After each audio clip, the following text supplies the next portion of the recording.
There's a special kind of betrayal that happens when the people you've sacrificed everything for decide your life has a price tag. I discovered this truth at 68 years old, lying in a hospital bed with fresh surgical stitches across my chest, while my children were busy emptying my bank accounts. They thought a heart valve replacement meant I wouldn't notice, or perhaps that I wouldn't survive to confront them. They were wrong on both counts.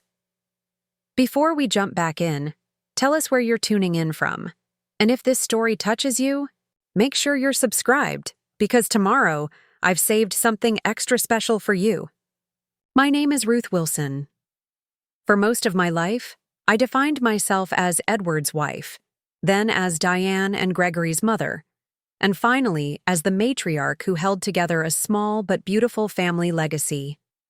That identity shattered 6 months ago, though. The cracks had been forming for years without my acknowledgement. I started my morning that fateful Tuesday like I had for decades, early, with purpose, and with a steady ritual of breakfast preparations.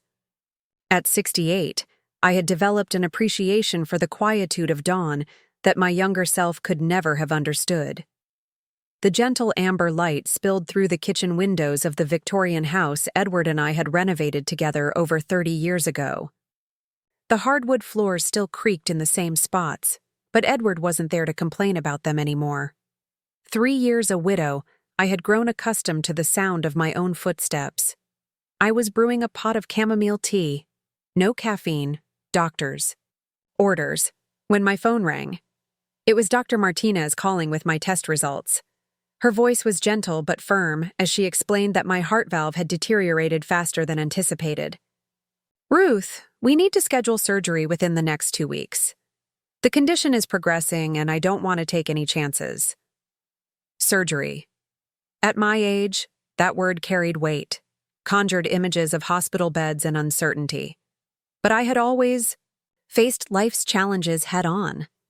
I understand, I said simply. Let's schedule it. After hanging up, I sat at my kitchen table and made 3 calls. First to Gregory, my son, an investment manager in Boston. Then to Diane, my daughter, a real estate developer in Chicago. Finally, to my sister Eleanor in Portland, who had always been my rock. Gregory answered immediately. Mom, I've got a client waiting. Can I call you back? It's important, dear. The doctor called. I need heart valve replacement surgery within 2 weeks. The pause on the line lasted just a beat too long. That sounds serious. Have you gotten a second opinion? Those surgeons are always eager to operate. Dr. Martinez has been my cardiologist for 15 years, Gregory. I trust her judgment. Fine. Look, I've got meetings all week, but I can probably fly in the day before. Just text me the details. I felt a familiar heaviness in my chest that had nothing to do with my valve. Of course, dear. I understand you're busy. Diane's response wasn't much better. Surgery? Mom, are you sure that's necessary at your age? Recovery is brutal. Before I could respond, she continued. Listen, I'm in the middle of closing this major development deal. I'll see if I can clear my schedule, but this is really terrible timing. Terrible timing for my heart to fail. I almost laughed at the absurdity of it. I understand, Diane. I'll send you the details. Eleanor, by contrast, didn't hesitate. I'll be there tomorrow. No arguments. You're not going through this alone. That evening, as I organized my medical documents and insurance papers, I decided to check my finances. Edward had left everything well arranged, and over the years I'd maintained meticulous records. The house was paid off, my retirement accounts were stable, and I had a separate emergency fund that could easily cover medical expenses beyond what insurance would pay. What I didn't fully realize then was that both Gregory and Diane had been added as authorized users on several of my accounts years ago, a convenience during a period when I'd had a minor health scare. Edward had suggested it as a precaution, and I hadn't revisited the arrangement after his passing. Why would I? These were my children, the ones I had raised with values of honesty and integrity.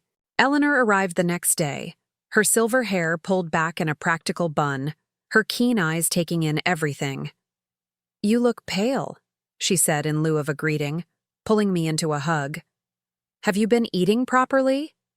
"The doctor says I'm as healthy as can be expected, aside from the faulty valve," I assured her, leading her into the guest bedroom that was always prepared for her visits. "And the kids, when are they coming?" Eleanor had never been one to hide her opinions about my children. She thought I indulged them too much, allowed them to take without giving in return. "They're very busy," I said, the automatic defense springing to my lips. "They'll be here for the surgery." Eleanor fixed me with a look that reminded me of our mother. "Ruth, at some point, you need to see them as they are, not as you wish them to be." I changed the subject. "Would you like some tea?" The next evening, I received a call from Gregory that seemed oddly perfunctory. "Mom, I've been thinking about your finances during your recovery. Have you updated your will recently? We should make sure everything's in order before the surgery." "My will is current," I said, surprised by the question. "Edward and I had everything arranged with our attorney before he passed. You and Diane are the beneficiaries, of course, with some specific items going to Eleanor and a few charitable donations." "Right, but what about power of attorney during your recovery? Someone needs to manage your affairs, pay bills, that sort of thing." "Eleanor will be staying with me," I replied, "and I expect to be perfectly capable of managing my own finances within a few weeks. Mom, no offense to Aunt Eleanor, but she's not exactly financially savvy. I think it would make more sense for Diane or me to handle things. I am a financial manager, after all." His logic seemed sound on the surface, but something about his tone disturbed me. "I appreciate your concern, Gregory, but everything is arranged."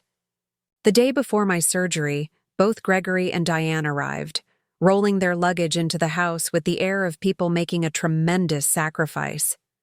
Gregory immediately took a business call in the living room, while Diane inspected the kitchen, and announced she was ordering takeout because there was absolutely nothing edible in my well-stocked refrigerator. That night, as I was laying out my hospital bag, I overheard them talking in the kitchen, their voices just low enough that they thought I couldn't hear. "Did you talk to her about the accounts?" Diane was asking.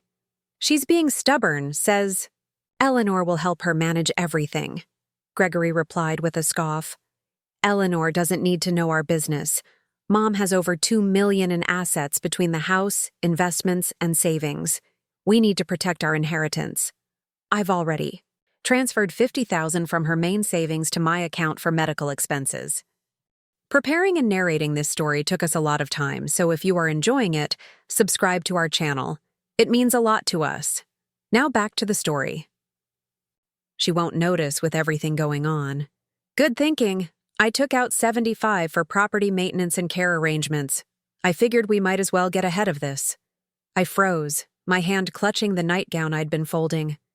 My first instinct was to storm downstairs and confront them, but something held me back. Perhaps shock, perhaps a mother's desperate need to believe she had misunderstood. What if she doesn't make it through the surgery? Diane's voice was eerily practical. "The inheritance process can take months. We should make sure we have access to everything now." "She'll make it," Gregory sounded annoyed. "Mom's too stubborn to die." "But yes, we should secure what we can now. Who knows what ideas Eleanor might put in her head during recovery." I retreated to my bedroom, my hands shaking as I opened my laptop and logged into my bank accounts. There they were, 2 large transfers made within the past 24 hours. One for $50,000 to Gregory's personal account labeled Medical Care Fund. Another for $75,000 to Diane's business account marked Property Management. Money I never authorized, money they had simply taken. I sat there in the dim light of my bedroom, a strange calm replacing the initial shock. In that moment, something fundamental shifted inside me. The veil of maternal blindness lifted, and I saw my children, truly saw them, perhaps for the first time. They weren't the toddlers who had once climbed into my lap for bedtime stories. They weren't the teenagers I had cheered for at graduations. They were adults who had calculated the value of my life and decided to cash in early. My surgery was scheduled for 7 a.m. the next morning. I had exactly 12 hours to decide what to do with this devastating clarity. At 5 a.m., as Eleanor drove me to the hospital with Gregory and Diane following in their rental car, I made my decision. I would survive this surgery. I would recover. And then I would rewrite my legacy, one that would no longer reward the betrayal of those I had given everything to. "You're quiet," Eleanor observed as we pulled into the hospital parking lot. "Just nervous about the surgery," I lied, the first of many untruths I would tell in the coming weeks.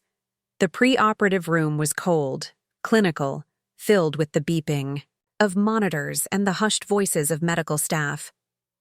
Gregory checked his watch repeatedly while Diane scrolled through her phone. Eleanor held my hand, her grip firm and reassuring. "We'll all be here when you wake up," Gregory said, finally putting his phone away as the nurses prepared to wheel me into surgery. "I'm counting on it," I replied, meeting his eyes directly. Something in my gaze made him look away first. The last thing I remember before the anesthesia took hold was the realization that the life I woke up to would be fundamentally different from the one I was leaving behind. Not because of the new valve in my heart, but because of the new clarity in my mind. I was right about that, at least. Part 2. The steady beeping of the heart monitor was the first sound that filtered through my consciousness. Then came the dull ache across my chest, a pressure that suggested both healing and hurt. I blinked against the harsh hospital lighting, turning my head slightly to find Eleanor dozing in a chair beside my bed, a dog-eared paperback fallen open in her lap. "Eleanor," I whispered, my voice rough from the intubation tube. She startled, awake immediately, relief flooding her features. "Ruth, thank goodness. The doctor said everything went perfectly, but you know how I worry." "Where are Diane and Gregory?" I asked, already knowing the answer. Eleanor's expression tightened. Gregory had an urgent client situation that required him to fly back to Boston this morning. Diane said she'd be back after handling some business calls. That was 4 hours ago. I nodded, unsurprised. "How long was I in surgery?" "About 6 hours. It's just past 3 p.m. now." 6 hours during which my children had likely been busy, with matters far more pressing to them than their mother's survival. "Could you hand me my phone?" I asked. Eleanor frowned. "Ruth, you just had major surgery. Whatever it is can wait." "Please," I insisted, extending my hand. "I need to check something." Reluctantly, she retrieved my phone from the small cabinet beside the bed. I typed in my passcode with fingers that felt clumsy and sluggish, then navigated to my banking app. What I saw confirmed my midnight revelation. While I had been under anesthesia, fighting for my life, Gregory had transferred another $100,000 to his personal account. Diane had moved $150,000 to hers.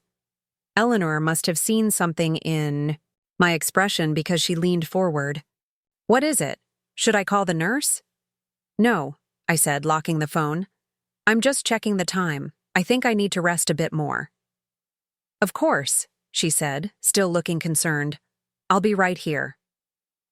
I closed my eyes, not to sleep, but to think. The betrayal stung, yes, but beneath the pain was a curious sense of liberation. The illusions I had maintained about my children, carefully constructed and defended over decades, had been shattered beyond repair. In their place was a brutal honesty that, while painful, gave me a strange new clarity. Dr. Martinez visited later that evening, pleased with my progress. "The surgery went exceptionally well, Ruth. Your heart is strong. With proper care during recovery, you should have many healthy years ahead." Many healthy years that my children had clearly not factored into their calculations. Diane appeared just before visiting hours ended, carrying a bouquet of lilies that she knew I was allergic to. "Mom, you're awake! You had us so worried!" She kissed my cheek, the scent of her expensive perfume momentarily overwhelming the antiseptic.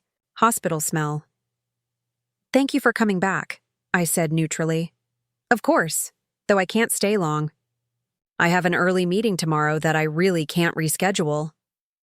She glanced at Eleanor, who hadn't bothered to hide her disapproval. "But I've arranged for a private home health nurse to help once you're discharged. Only the best for you, Mom." A nurse she would likely pay for using my own money, I thought, but didn't say. "That's very thoughtful," I replied instead. "But Eleanor will be staying with me during my recovery." "Eleanor has her own life, Mom. She can't put everything on hold for weeks." "I most certainly can," Eleanor interjected, "and I will." Diane's smile tightened. "Well, we'll discuss the details later. The important thing is that you're on the mend." After she left, Eleanor turned to me with suspicion clear in her eyes. "You're being unusually accommodating. Normally you'd have called her out on those lilies at the very least." I smiled faintly. "Let's just say my perspective has changed." "Because of the surgery?" "Among other things." Eleanor studied me for a long moment. "You've figured something out." "I have," I admitted. "But I need time to decide what to do about it." 5 days later, I was discharged from the hospital. Eleanor drove me home, fussing over every bump in the road and how it might impact my healing chest. My house looked exactly as I had left it, yet somehow felt different, as if the space itself had absorbed the knowledge of my children's betrayal. "I've set up a bed for you downstairs in the study," Eleanor explained as she helped me inside. "No stairs for you until the doctor approves." The makeshift bedroom was thoughtfully arranged, with a hospital-grade side table, my favorite books within easy reach, and a small refrigerator stocked with water and healthy snacks. This was what care looked like, not the grand gestures or expensive nurses my children had proposed, but the quiet attention to genuine needs. That evening, as Eleanor prepared a light dinner in the kitchen, I made my first call to Jonathan Pierce, my attorney. Jonathan had been a friend of Edward's since college and had handled our legal affairs for decades.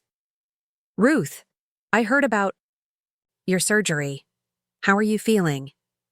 His familiar voice was warm with genuine concern. "Surprisingly clear-headed," I replied. "Jonathan, I need to make some changes to my will and financial arrangements as soon as possible." There was a slight pause. "I see. May I ask what's prompted this?" "Let's just say I've gained some insights during my recovery. How soon can we meet?" "I could come to your home tomorrow afternoon if that works for you. I understand you're recovering." "That would be perfect. And Jonathan, I'd appreciate your discretion. I don't want Gregory or Diane to know about these changes just yet." Another pause, longer this time. "Of course, Ruth. Complete confidentiality is understood." After hanging up, I made a second call, this one to Harold Bennett, at First National Bank, who had managed my account since Edward's passing. "Mrs. Wilson, it's good to hear your voice. How can I help you today?" "Harold, I need to freeze all withdrawals and transfers from my accounts immediately. Emergency protocol." "Has there been unauthorized activity?" His voice sharpened with professional concern. "You could say that." "I need to revoke all authorized user access except my own, effective immediately." "I understand. I'll implement these changes right away and send you confirmation." By the time Eleanor brought in a tray with soup and toast, I had made 3 more calls, each one a small step toward reclaiming control of the life my children thought was already slipping away from me. "You've been busy for someone who just had their chest cracked open," Eleanor observed, setting the tray on my lap. "I'm motivated," I replied, the soup's aroma reminding me I hadn't eaten all day. "Care to share your master plan?" I took a spoonful of soup before answering. "Not yet, but soon." That night, as expected, my phone lit up with calls from both Gregory and Diane. I let them go to voicemail, listening to their increasingly agitated messages with a detachment that would have been impossible just a week earlier. "Mom, the bank called about some kind of freeze on your accounts. Call me immediately. This is concerning." "Mother, what are you doing?" "I was trying to arrange payment for your home care nurse and discovered all the accounts are locked. This is irresponsible. During your recovery." By morning, the calls had escalated to texts demanding I respond before they need to take more serious action. I finally replied with a simple message to both. "I'm resting as the doctor ordered. Financial matters can wait until I've recovered." Jonathan arrived promptly at 2 p.m. the next day, his leather briefcase and concerned expression exactly as I remembered. Eleanor showed him into my makeshift bedroom, then discreetly withdrew to give us privacy. "Ruth," he said, taking the chair beside my bed, "you're looking remarkably well for someone just out of heart surgery." "Nothing like betrayal to sharpen one's resolve," I replied, which made his eyebrows rise. Over the next hour, I laid out the entire situation, the conversations I'd overheard, the unauthorized transfers, the calculating way my children had, divided my assets while I was literally fighting for my life on an operating table. Jonathan listened without interruption, his expression growing increasingly grave. When I finished, he opened his briefcase and removed a legal pad. "What you're describing is elder financial abuse, Ruth. It's not just morally reprehensible. It's illegal." "I'm aware," I said calmly, "but I'm not interested in pressing charges, at least not yet." "Then what do you want to do?" I smiled, the plan I had been formulating through sleepless nights and pain medication finally taking clear shape. "I want to completely restructure my will and estate. I want to establish a series of charitable trusts, and I want to make absolutely certain that Diane and Gregory understand exactly what they've lost through their own actions." Jonathan nodded slowly, beginning to write. "Tell me exactly what you have in mind." Part 3. Over the next 3 weeks, as my body slowly healed from the trauma of surgery, I executed my plan with a methodical precision that would have made Edward proud. My husband had always admired decisiveness. It was one of the qualities that had drawn us together in the first place, back when we were both young idealists planning to change the world. Somewhere along the way, that idealism had been buried beneath the practical concerns of raising children and building a comfortable life. Now, as I approached my 7th decade, I found myself returning to those original values with a renewed sense of purpose. Jonathan made daily visits, each time bringing new documents for my review and signature. Together, we created a labyrinth of legal protections around what remained of my assets after my children's unauthorized withdrawals. Approximately $6 million in investments, savings, and property value. "The charitable trust structure is complex," Jonathan warned as he spread the latest documents across my lap. "Once established, these decisions will be difficult to reverse." "I understand," I replied, signing my name with a steady hand. "That's precisely what I want." Eleanor observed these sessions with growing curiosity but respected my privacy, asking no questions beyond, "Are you sure you know what you're doing?" "More sure than I've been about anything in years," I told her. Meanwhile, Diane and Gregory had progressed from confused demands to outright panic, as they realized their access to my finances had been completely severed. Their tactics evolved accordingly. Gregory arrived unannounced one morning, his expression a careful mask of filial concern. "Mom, I've been worried sick." "You're not answering calls. Eleanor won't tell us anything about these financial changes. And frankly, I'm concerned about your mental state after such a serious operation." I was sitting in the sunroom, a shawl draped around my shoulders despite the warmth of the day. "My mental state is perfectly clear, Gregory." "Then why freeze the accounts? Why lock us out when we're only trying to help manage things during your recovery?" I looked at my son, really looked at him. The sharp suit that cost more than most people's monthly salary. the carefully styled hair showing just a touch of distinguished gray at the temples, the manicured hands that had never known real labor, the eyes that held calculation rather than concern.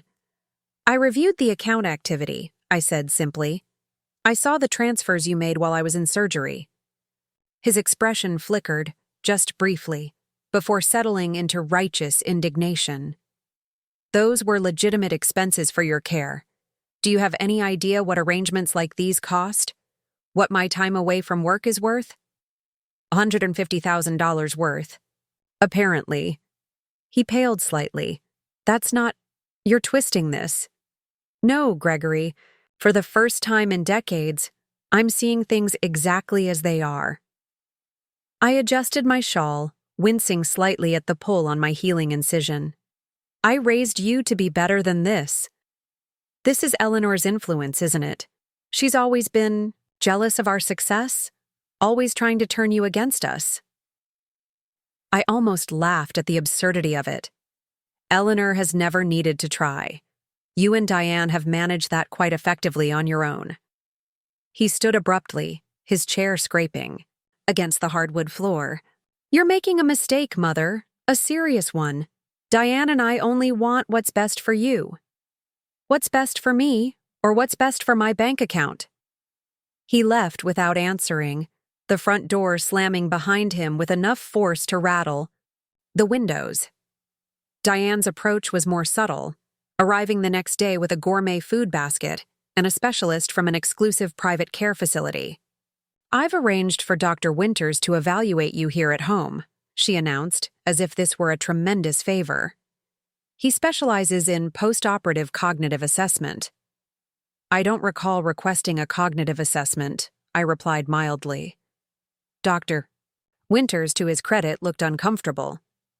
"Mrs. Wilson, your daughter has expressed concerns about recent financial decisions that seem out of character for you.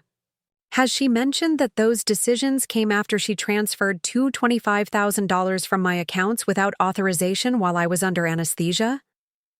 The doctor's discomfort visibly increased.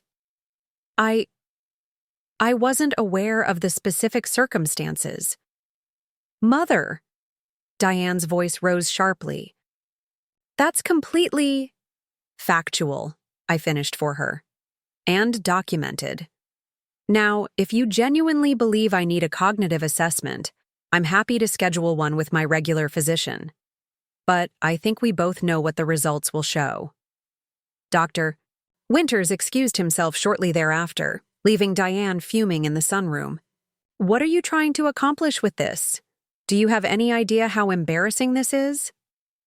"Nearly as embarrassing as discovering your children see you as a cash dispensary rather than a person, I imagine."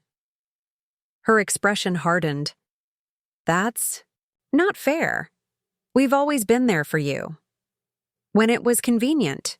When it didn't interfere with your busy schedule. When there was something to gain." I kept my voice level, refusing to be baited into anger. "Did you know Gregory called your grandfather's pocket watch an asset to be liquidated last Christmas? The watch your father specifically wanted him to have?" Something flickered in her eyes. Doubt, perhaps, or the first glimmer of understanding that the situation was more serious than she'd realized. "What exactly have you done with the accounts?" she finally asked. "I've protected what's mine. The details aren't your concern any longer." After she left, Eleanor found me staring out. The window at the garden Edward had planted decades ago. The roses were blooming, their heavy heads nodding in the afternoon breeze. "You didn't tell them about the trusts," she observed, settling into the chair beside mine. "Not yet.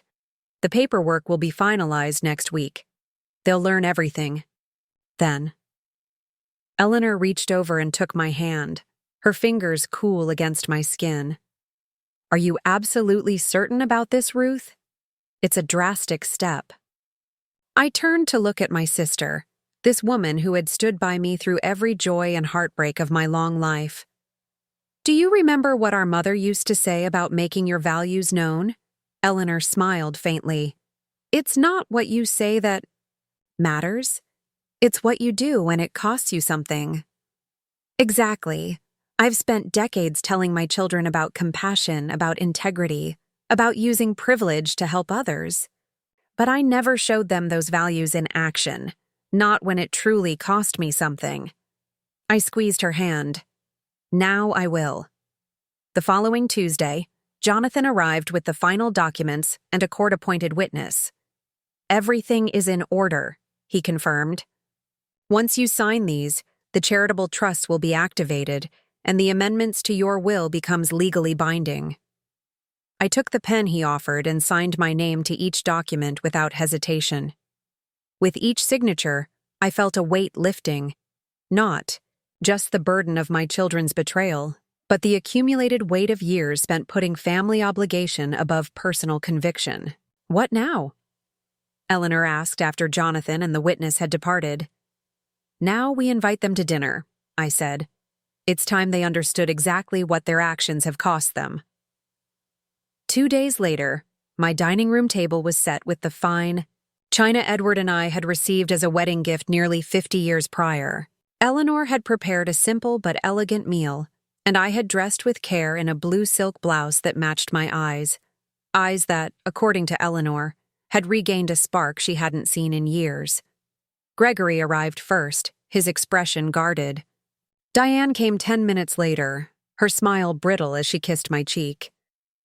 You're looking well, Mother. Heart surgery agrees with me, apparently, I replied with a small smile. Throughout the appetizer course, they exchanged wary glances, clearly uncertain about why they had been summoned. By the main course, their patience had worn thin. Mom, while we appreciate the family dinner, I think we all know there are unresolved matters to discuss, Gregory began, setting down his fork with deliberate care. You're right, I agreed. That's precisely why I invited you both tonight. I nodded to Eleanor, who retrieved a folder from the sideboard and placed it before me. Inside were copies of the documents I had signed, the new will, the trust agreements, the financial statements showing the unauthorized transfers they had made. 3 weeks ago, while I was undergoing heart valve replacement surgery, you both took it upon yourselves to transfer substantial sums from my accounts without my knowledge or consent, I began, my voice steady. Gregory, you took $150,000 in total. Diane, you took $225,000. They began to protest simultaneously, but I held up my hand. I'm not finished. To my surprise, they fell silent. I've had a great deal of time to reflect during my recovery, on my life, on my choices, and most importantly, on the values I failed to instill in both of you despite my best intentions. I removed the documents from the folder, laying them on the table. These are copies of my revised estate plans. I've established 3 charitable trusts that will receive the remainder of my assets upon my death. Diane's face drained of color. What are you saying? I'm saying that the inheritance you were so eager to secure no longer exists. The first trust will fund college scholarships for first-generation students. The second will support cardiac care for uninsured patients. The third will provide emergency assistance to elderly individuals facing financial exploitation. Gregory's expression hardened. This is ridiculous. We can contest this. You clearly weren't in your right mind after major surgery. Jonathan anticipated that response, I said calmly. That's why we had a court-appointed witness present for the signing, along with an independent psychological evaluation confirming my cognitive capacity. The trusts are irrevocable. You can't do this, Diane whispered, tears forming in her eyes. We're your children. Yes, you are, which is why I haven't reported the unauthorized transfers to the authorities, though Jonathan strongly advised me to do so. I met her gaze directly. Consider those transfers your inheritance, distributed early and entirely through your own actions. The silence that followed was deafening. Eleanor quietly began clearing the dinner plates, though none of us had finished eating. So that's it? Gregory finally said, his voice tight with barely controlled anger. You're disinheriting us completely because we tried to be proactive about managing your affairs? No, Gregory. I'm aligning my legacy with my actual values, not with family obligation alone. I folded my hands on the table. The money you took, that was motivated by entitlement, by a belief that my assets were already effectively yours. What remains, I'm directing toward people who truly need it and who will hopefully use it to create something better. This is Eleanor's doing, Diane hissed, turning to glare at my sister. She's always been jealous of what we have. Eleanor, returning from the kitchen, merely raised an eyebrow. What exactly do you have, Diane, besides what you've taken from your mother? The dinner ended shortly thereafter, with both my children storming out, threats of legal action and estrangement hanging in the air behind them. I sat at the empty table, surrounded by half-eaten food and the wreckage of family bonds I had spent a lifetime nurturing. Are you all right? Eleanor asked softly, her hand on my shoulder. I considered the question carefully. My chest ached from the surgery. My heart ached from the betrayal, yet beneath both pains was a curious sense of peace. Yes, I said finally. For the first time in a very long time, I believe I am. Part 4. The aftermath of that dinner unfolded like a slow-motion collision, each impact revealing new dimensions of damage and, unexpectedly, new possibilities for growth. In the weeks that followed, Gregory and Diane cycled through predictable stages of reaction: denial, anger, attempted manipulation, and finally, desperate negotiation. Gregory was the first to try a new approach, arriving at my door on a Sunday afternoon with an expensive bottle of wine and a contrite expression. I've been reflecting on everything, Mom, he said, settling into the armchair across from me. I think there's been a terrible misunderstanding. I set aside the book I'd been reading. What exactly have I misunderstood? The transfers. They weren't about taking your money. They were about protecting you. He leaned forward, his expression earnest. Dad always said we needed to be prepared for emergencies, to think ahead. That's all I was doing. By transferring funds to your personal account without my knowledge while I was in surgery? He winced slightly. I admit the timing was poor, and I should have discussed it with you first. But my intentions were good. I studied my son's face, the face I had once known better than my own. When he was a child, I could read every emotion, anticipate every need. Somewhere along the way, we had become strangers to each other. Gregory, do you remember the summer you were 12, when you accidentally broke Mrs. Harrington's window with your baseball? He blinked, clearly thrown by the change of subject. Vaguely. What does that have to do with... You came home terrified, convinced you'd be in terrible trouble. Instead of telling me the truth, you invented an elaborate story about neighborhood bullies. Do you remember what happened when I found out the truth? He shifted uncomfortably. You made me go apologize and work in her garden every Saturday, for a month to pay for the repairs. Yes. And what did I tell you was the most disappointing part? His gaze dropped to his hands. That I had lied instead of taking responsibility.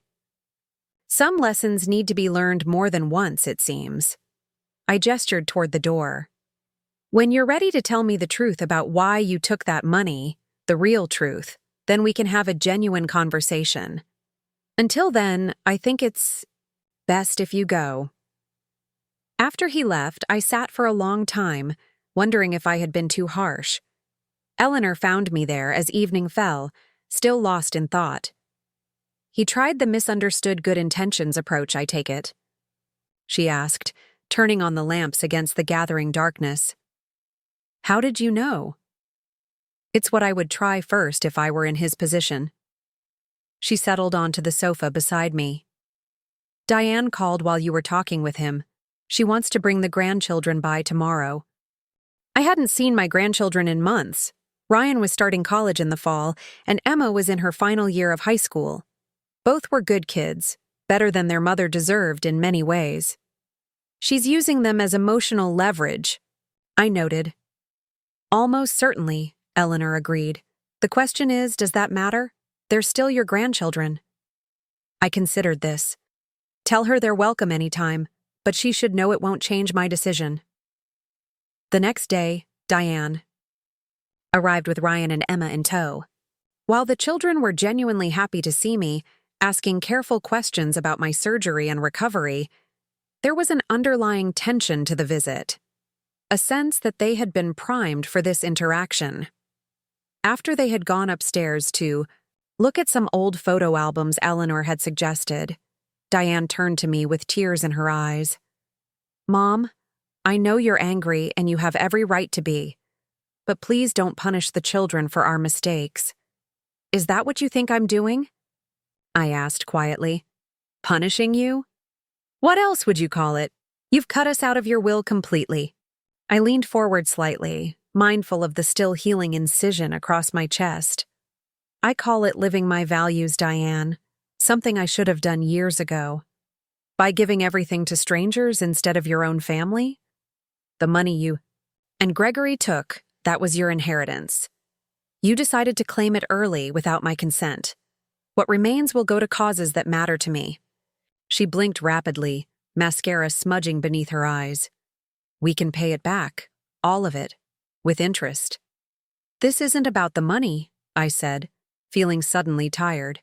It's about trust, about respect, about seeing me as a person rather than a resource to be managed or exploited. That's not fair. We've always what? I interrupted, my patience fraying. Always been there for me? Always shown concern for my well-being? Or always calculated what you might get from me? Before Diane could respond, Ryan and Emma returned, arms laden with photo albums. The rest of the visit passed in strained politeness, with Eleanor skillfully steering the conversation toward safer topics. After they left, I found myself exhausted in a way that had nothing to do with my physical recovery. You held your ground, Eleanor observed as she helped me to the study for my afternoon rest. I'm proud of you. I'm not sure pride is the appropriate emotion when your family is falling apart, I replied. This family fell apart long before you had surgery, she said bluntly. The difference is that now you're refusing to pretend otherwise. That night, I dreamed of Edward. We were sitting in the garden behind our first small house, the one we'd bought when Gregory was still a baby and Diane wasn't yet born. In the dream, Edward looked as he had in his 40s, strong, vital, his dark hair just beginning to silver, at the temples. You've finally done it, he said, smiling at me across the wooden picnic table where we'd shared countless summer meals. Done what? I asked. Chosen yourself. I woke with tears on my face, the phantom warmth of his hand still lingering on mine. Outside my window, dawn was just beginning to break, painting the sky in delicate washes of pink and gold. I lay there, watching the light change, thinking about choices and consequences, about the paths not taken and the ones still ahead. By the time Eleanor brought in my morning tea, I had made a new decision.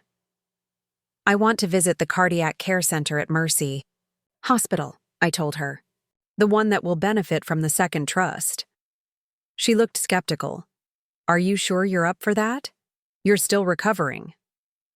I'm well enough for a short visit. I want to see what my money will actually do, not in some abstract future, but in real terms, for real people. 2 days later, Dr. Martinez accompanied us on a tour of the cardiac care unit. I had expected an administrative overview, perhaps some bland assurances about how the funds would be used. What I received instead was a profound education.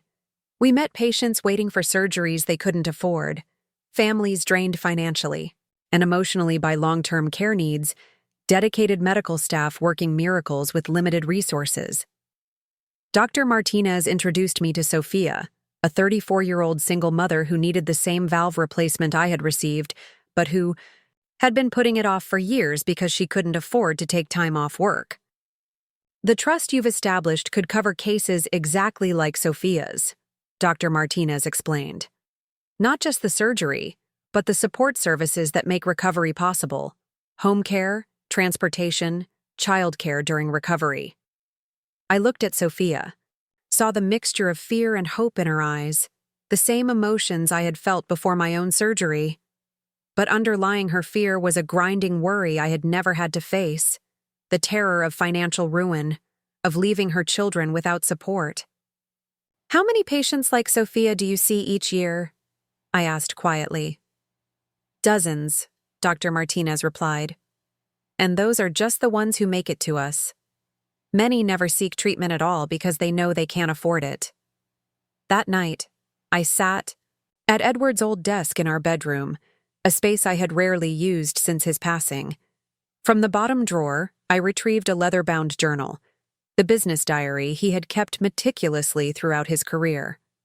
Edward had built his investment firm from nothing, working 18-hour days in the early years, always with an eye toward creating security for our family. But there had been another side to my husband, one that our children had never fully appreciated. Edward had believed deeply in giving back, in using privilege to create opportunity for others. He had established scholarship funds, donated to medical research, volunteered his financial expertise to struggling community organizations.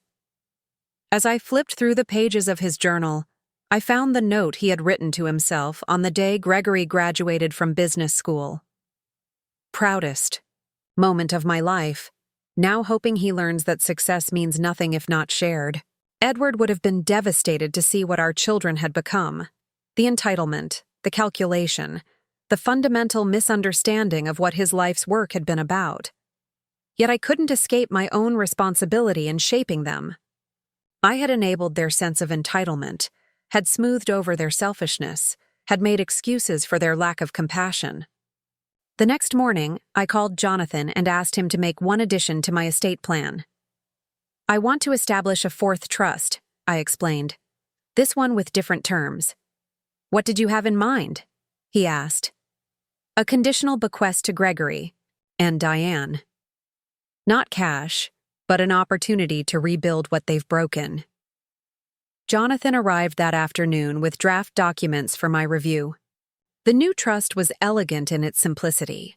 Gregory and Diane would have the opportunity to direct a portion of the charitable funds each year, but only if they personally volunteered a minimum of 200 hours annually, with the organizations benefiting from the trusts.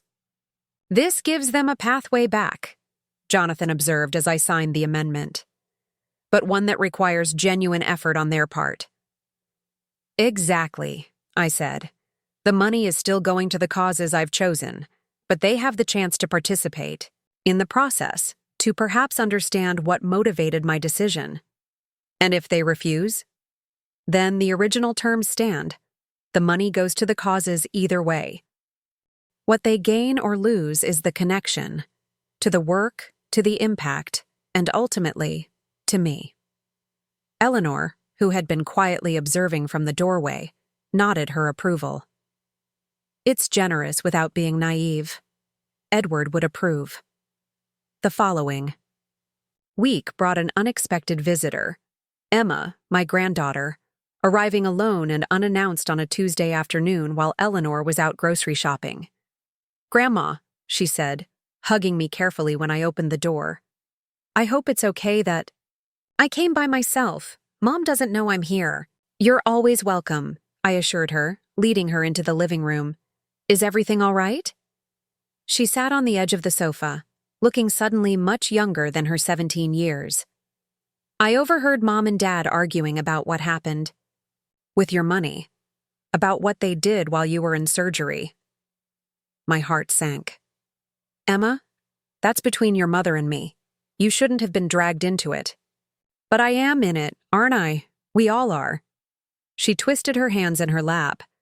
"Mom said you've changed your will, that you're giving everything to charity instead of to family." "That's partially true," I admitted, seeing no point in hiding the truth from her. "Though there's more to it than that." "I don't care about the money," she said quickly.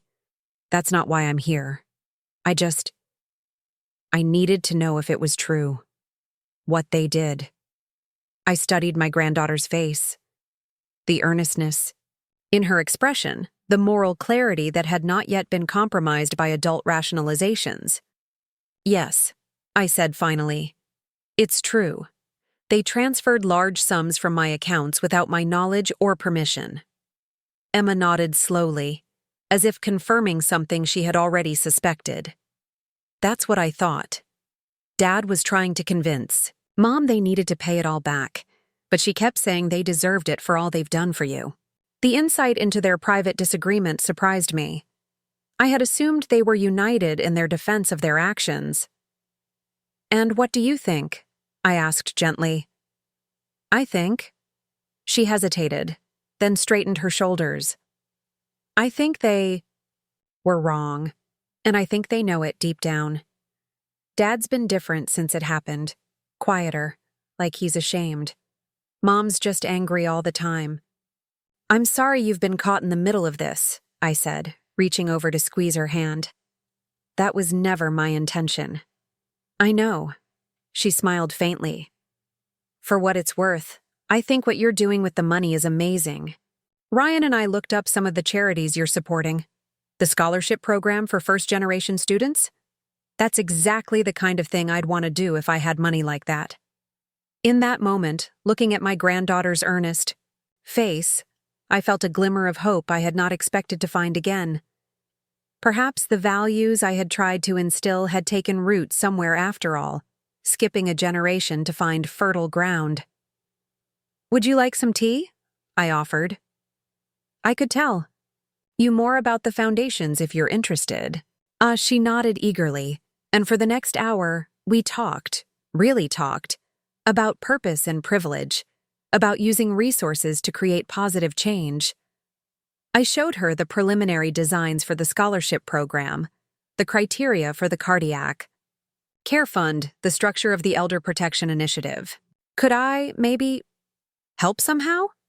She asked hesitantly as our conversation wound down. I know I'm still in high school, but I'm good with social media. I could create accounts for the foundations, help spread the word. I'd like that very much, I said, feeling a warmth spreading through my chest that had nothing to do with my healing incision. We could work on it together. After Emma left, I sat for a long time in the fading afternoon light, contemplating the unexpected turn events had taken. I had been prepared for the anger from my children, for the accusations and manipulations. What I hadn't anticipated was the possibility of building something new from the ruins of what had been broken, not a restoration of the old relationship, but the creation of something potentially more authentic. The next day, I received a call from Gregory. His voice was subdued, lacking the confident polish I had grown accustomed to. Mom, I need to talk to you, in person, if that's possible. I'm listening, I said, neither encouraging nor discouraging the request. It's about what happened, about the money. He paused, and I could hear him take a deep breath. I've been doing a lot of thinking, and I need to tell you the truth. I glanced at Eleanor, who had paused in her knitting at the mention of truth. I'm free this afternoon if you'd like to come by. Gregory arrived looking unlike his usual self, his expensive suit replaced by casual clothing, his hair slightly disheveled, the confident facade stripped away. He sat across from me in the sunroom, hands clasped tightly between his knees. First, I want to say I'm sorry, he began, the words coming out in a rush. What I did was wrong. Taking that money, there's no excuse for it. I knew it then, and I know it now. Then why did you do it? I asked, my voice neutral. He looked down at his hands.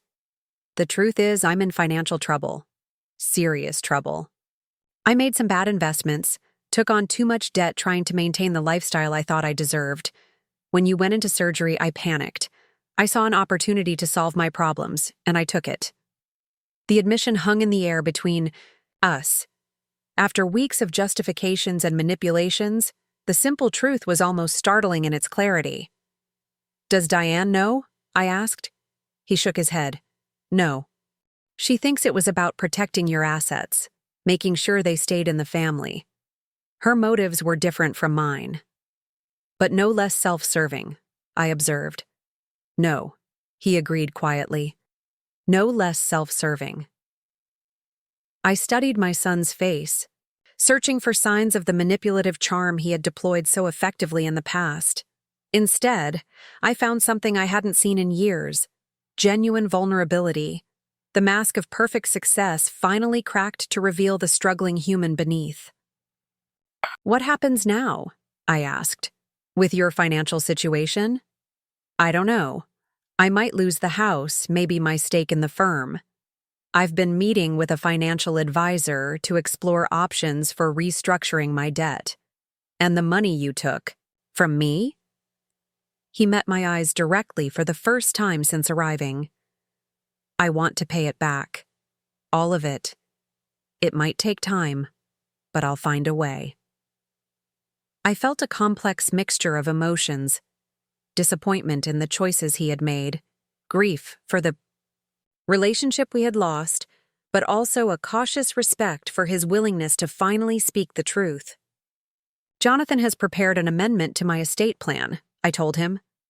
It creates a pathway for both you and Diane to be involved with the charitable trusts, under certain conditions. Confusion crossed his face. I don't understand. The money will still go to the causes I've chosen. That decision stands. But you and Diane would have input into how some of the funds are directed, provided you each commit to substantial volunteer work with the organizations involved. You're not reinstating us as beneficiaries? No, I said firmly. But I am offering you both an opportunity to be part of something meaningful, to perhaps understand why this legacy matters to me. He was quiet for a long moment, processing the implications. And if we refuse, then the trusts continue as originally planned, without your involvement. Gregory nodded slowly. That's fair. More than fair, given what I did. As he rose to leave, he hesitated, then asked the question that had clearly been troubling him. Will you tell Diane what I told you? About my financial problems? No, I replied. That's your story to tell, not mine. But Gregory, the truth has a way of emerging eventually. It would be better coming from you than discovered by accident. After he left, Eleanor brought me a cup of tea, settling into the chair beside mine. Did you believe him? I considered the question carefully. Yes, I think I did. Not because he's suddenly become trustworthy, but because admitting financial failure costs him more than almost anything else would. It goes against everything he's built his identity around.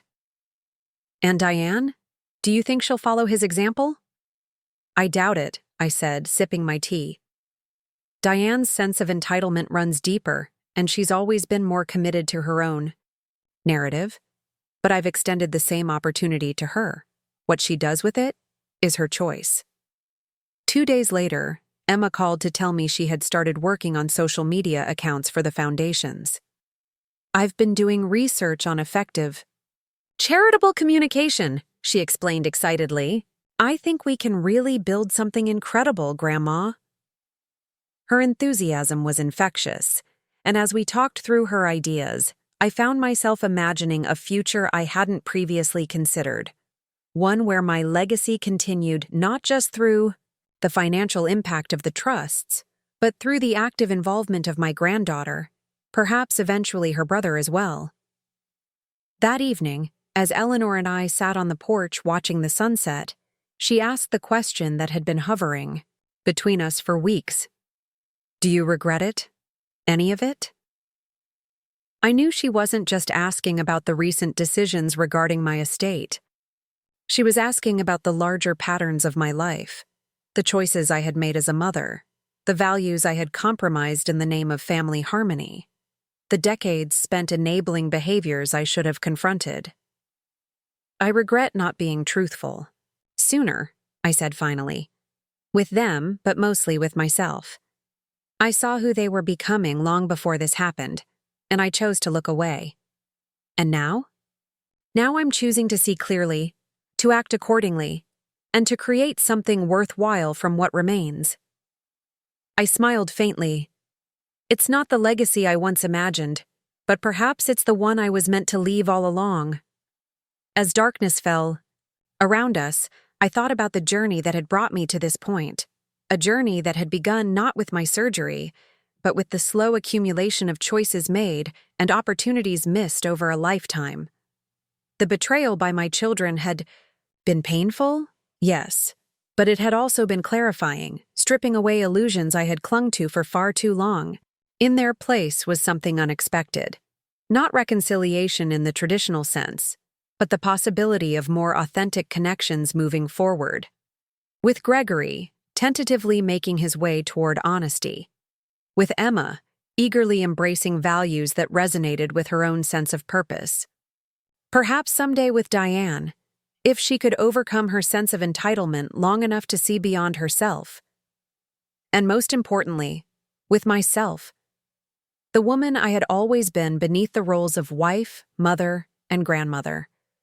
The woman who, at 68, was finally learning to live by her own lights rather than dimming them to accommodate others. Part 5. The 6-month anniversary of my surgery arrived on a perfect autumn day, the kind that sets New England aflame with color.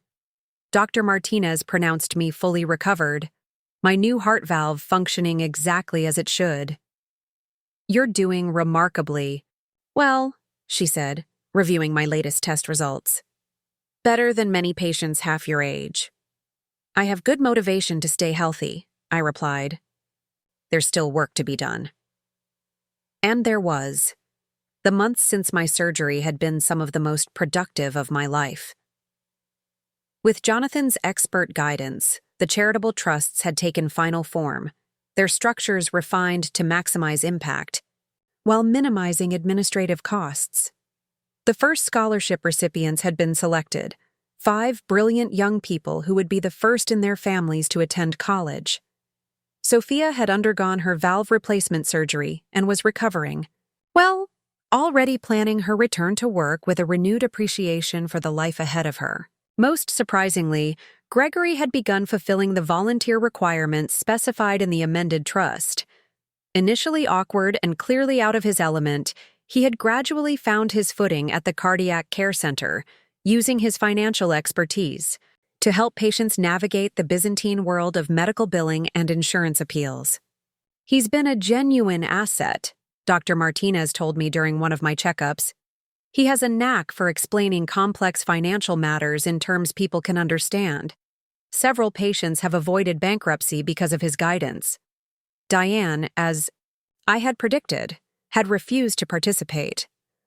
"I'm not jumping through hoops for money that should have been mine by right," she had declared when I explained the amendment.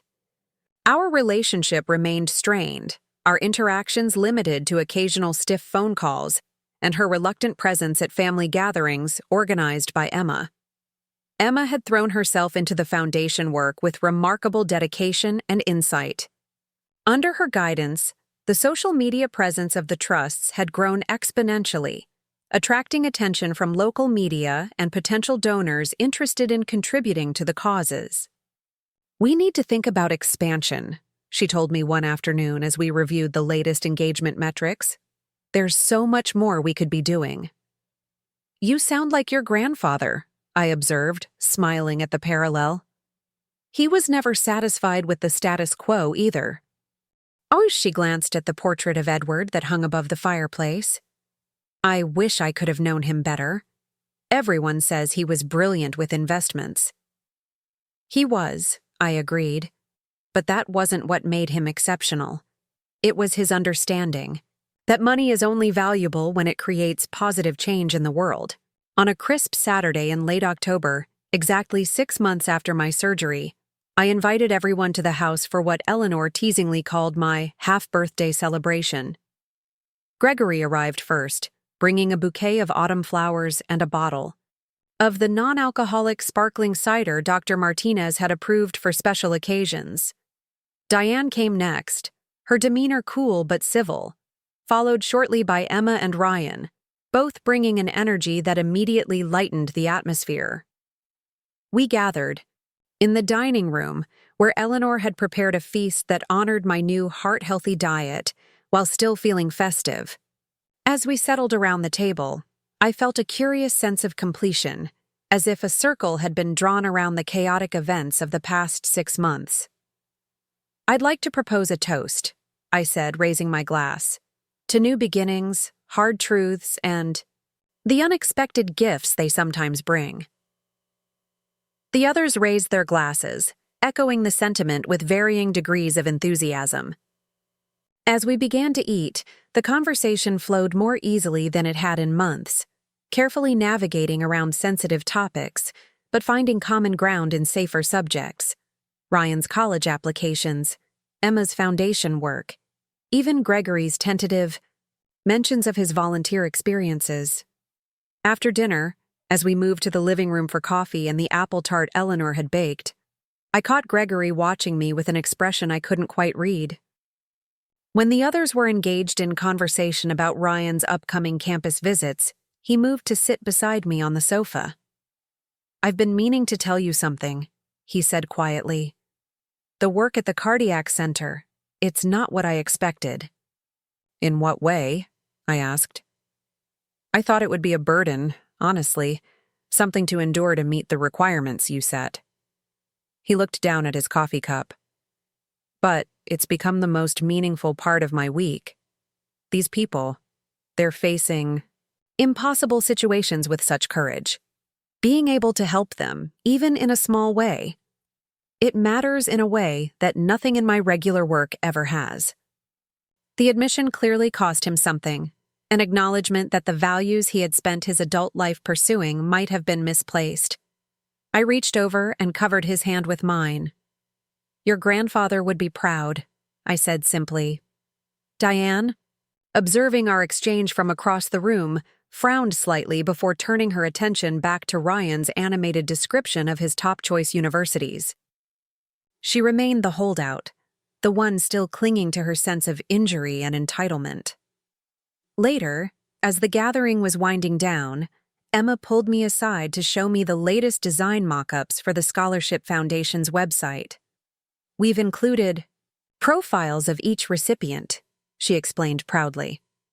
"I thought it was important for donors to see the real impact of their contributions." I scrolled through the stories: a young woman from rural Appalachia studying environmental science, a former foster child pursuing a degree in social work, a first-generation American whose parents had fled political persecution, now majoring in international relations. Each face looked back at me with the same determination I had once seen in Edward's eyes, in my own reflection when we were building our life together. "This is exactly right," I told Emma, handing the tablet back to her. "You've captured the essence of what I hope to achieve." "I had a good teacher," she replied, hugging me carefully. "Both you and Mom, actually, though in different ways." "Your mother?" I asked, surprised by the inclusion. Emma nodded thoughtfully. "Mom taught me what happens when you make accumulation the goal rather than the means. She's not happy, Grandma. She has all these things, this carefully curated life, but there's no joy in it." The insight struck me with unexpected force. In all my focus on what Diane had done, on her betrayal and entitlement, I had forgotten to consider what her choices had cost her. Not just my trust and ultimately her inheritance, but something far more valuable: the sense of purpose and connection that gives meaning to a human life. As everyone was gathering coats and preparing to leave, I found myself standing beside Diane in the entryway. For a moment, we simply looked at each other, the weight of unspoken words hanging between us. "Emma's doing remarkable work with the foundations," I said finally, offering a neutral opening. "She's always been driven," Diane replied, her tone carefully modulated. "Gets that from both sides of the family." She mentioned you've been helping her understand some of the business aspects of nonprofit management. A flicker of surprise crossed Diane's face. "She's been asking questions. I've answered them. It's not a big deal. But it was, I realized. It was the first tentative step toward engagement, toward finding a way to participate that didn't require admitting error or sacrificing pride. Your insights would be valuable to the advisory board, I said carefully, if you ever wanted to share them in a more formal capacity. She stiffened slightly. I'm not volunteering at some hospital to earn points, Mother. I'm not asking. You too. I'm suggesting your professional expertise has value in its own right. I met her gaze directly. The door is open, Diane. Whether and how you choose to walk through it is entirely up to you. After everyone had left, Eleanor and I sat in the quiet house, the remnants of the celebration still visible in coffee cups and dessert plates awaiting washing. That went better than expected, she observed. Gregory seems genuinely changed by the experience. Yes, I agreed, though whether its lasting change remains to be seen. And Diane? I considered the question carefully. Diane is Diane. Proud, stubborn, unwilling to admit fault. I smiled faintly. Rather like someone else I know. Eleanor laughed. You mean me, I assume? I was thinking of myself, actually, but now that you mention it.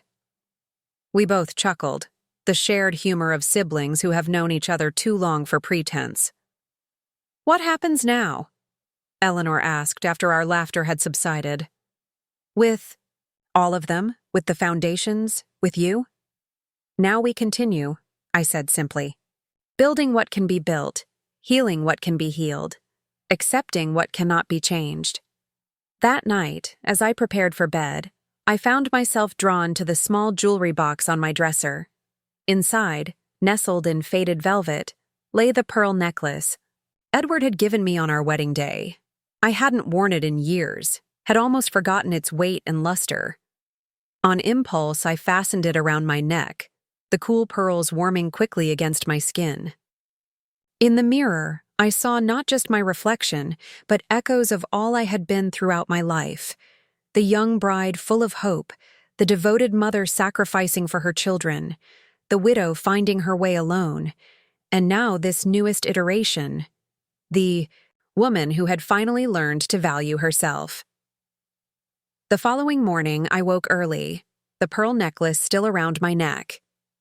I dressed with care, then went downstairs to find Eleanor already in the kitchen preparing breakfast. You're up early, she observed, pouring me a cup of tea. And dressed for an occasion? Are we going somewhere? Yes, I said, accepting the tea with a smile. I have a meeting at the Community Foundation to discuss expanding the scholarship program. Emma's research identified additional needs we might be able to address. Eleanor nodded approvingly. And then?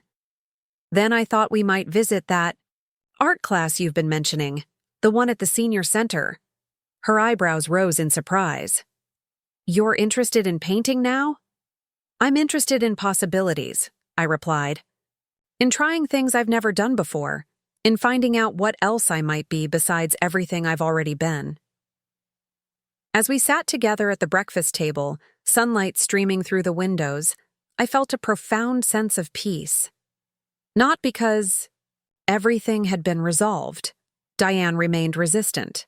Gregory's transformation was still tentative. The foundations were works in progress rather than completed achievements. But because I had finally learned to measure success not by perfection, but by authenticity, the betrayal that had nearly broken me had instead become the catalyst for a different kind of legacy, one built not on family obligation alone, but on genuine values, on the belief that privilege carries responsibility, that resources are meant to be shared rather than hoarded. Later that morning, as Eleanor and I were preparing to leave for my meeting, the phone rang. It was Diane, her voice uncharacteristically hesitant. Mother, she began, I've been thinking about what you said last night, about the advisory board. Yes? I prompted when she fell silent. I might be interested, not as a volunteer, she added quickly. As a professional consultant, I have expertise that could benefit the foundations. It wasn't an apology, wasn't even an acknowledgement of wrongdoing. But it was an opening, a small crack in the wall of pride and entitlement she had built around herself. The board meets next Tuesday, I said. I'll send you the details if you'd like to attend as an observer. Fine, she agreed. Tuesday works for me. After we hung up, Eleanor looked at me questioningly. Progress? Of a sort, I replied. On her terms, of course. It's still something. Yes, I agreed, picking up my purse and keys. It's still something. As we walked out to the car, the autumn sun warm on our faces, I thought about the different forms healing can take. The straightforward mending of a heart valve, the more complex restoration of broken trust, the gradual realignment of values and actions. 6 months earlier, I had awakened from surgery to discover a betrayal that had shattered my understanding of my own family. Today, I was moving forward into a future I could never have imagined then. One where the inheritance my children had, so eagerly anticipated, had been transformed into something far more valuable than mere money. Not all of them could see it yet. Perhaps some never would. But I had done what I needed to do, had aligned my legacy with my values rather than with obligation alone. In doing so, I had found not just a new purpose, but a new self, stronger, clearer, and finally, genuinely free. Ready? Eleanor asked as we reached the car. I touched the pearls at my neck, feeling their weight and wisdom, then smiled at my sister. More than ready, I replied. Let's go. The following spring brought an unexpected phone call. I was in the garden, hands deep in soil as I planted the new rose bushes Eleanor had given me for my birthday, when my cell phone rang. Eleanor brought it out to me, eyebrows raised as she glanced at the screen. It's Gregory's wife, Miranda, she said. Miranda and I had always maintained a cordial but distant relationship. During the months of estrangement following my surgery, she had remained firmly in the background, neither defending nor criticizing her husband's actions. Ruth? Her voice sounded strained. I hope I'm not interrupting anything important. Not at all, I replied, wiping my hands on my gardening apron. Is everything all right? There was a pause, then a deep breath. Not really, no. Gregory's been hospitalized. He collapsed at work yesterday. They're saying it was a minor heart attack. The words hit me with physical force. My son, a heart attack, at 43. Which hospital? I asked, already turning toward the house. Boston Memorial. He's stable now, but they're running tests. He's been asking for you. I glanced at Eleanor, who was already nodding and understanding. I'll be there as soon as I can. Tell him I'm on my way. Within the hour, we were on the road to Boston, Eleanor driving while I made calls, to Jonathan, asking him to reschedule our foundation meeting, to Emma, letting her know about her father, and finally, after some hesitation, to Diane. A heart attack? Diane's shock was evident even through the phone. That's impossible. Gregory's always been the healthy one. Apparently not healthy enough, I replied. I'm on my way to Boston now. I'll meet you there, she said immediately. I can be on a plane in 2 hours. The swift, unquestioning response surprised me. Despite our tentative rapprochement over the foundations, Diane and Gregory's relationship had remained strained. Their interactions at family gatherings polite, but cool. He'd appreciate that, I said, choosing not to question her motives. Boston Memorial was a gleaming tower of glass and steel, its modern facade at odds with the historic buildings surrounding it. Miranda met us in the cardiac care unit waiting room, her usually immaculate appearance showing signs of a night spent in a hospital chair. He's through the worst of it, she said, accepting Eleanor's hug with visible gratitude. But the doctor says there's significant damage. He'll need to make major lifestyle changes. Can we see him? I asked. She nodded. He's been asking for you specifically, Ruth. Something about needing to talk to you before. She trailed off, clearly uncomfortable. Before what? Miranda looked away. Things haven't been good between us for a while now. The financial problems, then everything that happened with you and the inheritance. It's been a difficult year. I followed her to Gregory's room, feeling a strange sense of déjà vu as I entered the cardiac unit. The same beeping monitors, the same hushed voices, the same underlying current of fear that had surrounded my own hospitalization a year earlier. Gregory lay propped against pillows, his normally robust complexion now ashen. Various tubes and wires connected him to machines that tracked his vital signs. He looked smaller somehow, diminished by the sterile hospital environment and his own mortality. His eyes widened when he saw me. "Mom, you came." "Of course I came," I said, moving to his bedside and taking his hand. "You're my son." He closed, his eyes briefly, a muscle working in his jaw. "After everything that happened, I wasn't sure you would. Whatever has happened between us doesn't change that fundamental fact," I told him, settling into the chair beside his bed. "How are you feeling?" "Like I've been hit by a truck," he admitted with a weak attempt at humor. "The doctor says, I'm lucky." If Miranda hadn't recognized the symptoms and called an ambulance immediately, it could have been much worse. "She's a remarkable woman." He nodded, glancing toward the door where his wife had discreetly withdrawn to give us privacy. "Too remarkable for what I've put her through. That's partly why I needed to see you." I waited, sensing he was working toward something difficult. When I was lying on the floor of my office, waiting for the ambulance, thinking I might die right there. He swallowed hard. All I could think about was what a mess I was leaving behind. Not just financially, though God knows that's bad enough. But the broken relationships, the unresolved issues, the lies. "Gregory." "No, please. Let me finish while I have the courage." He shifted slightly, wincing at the movement. "I've been volunteering at the cardiac center not just because of your requirements for the trust, but because I've been trying to understand. To understand you.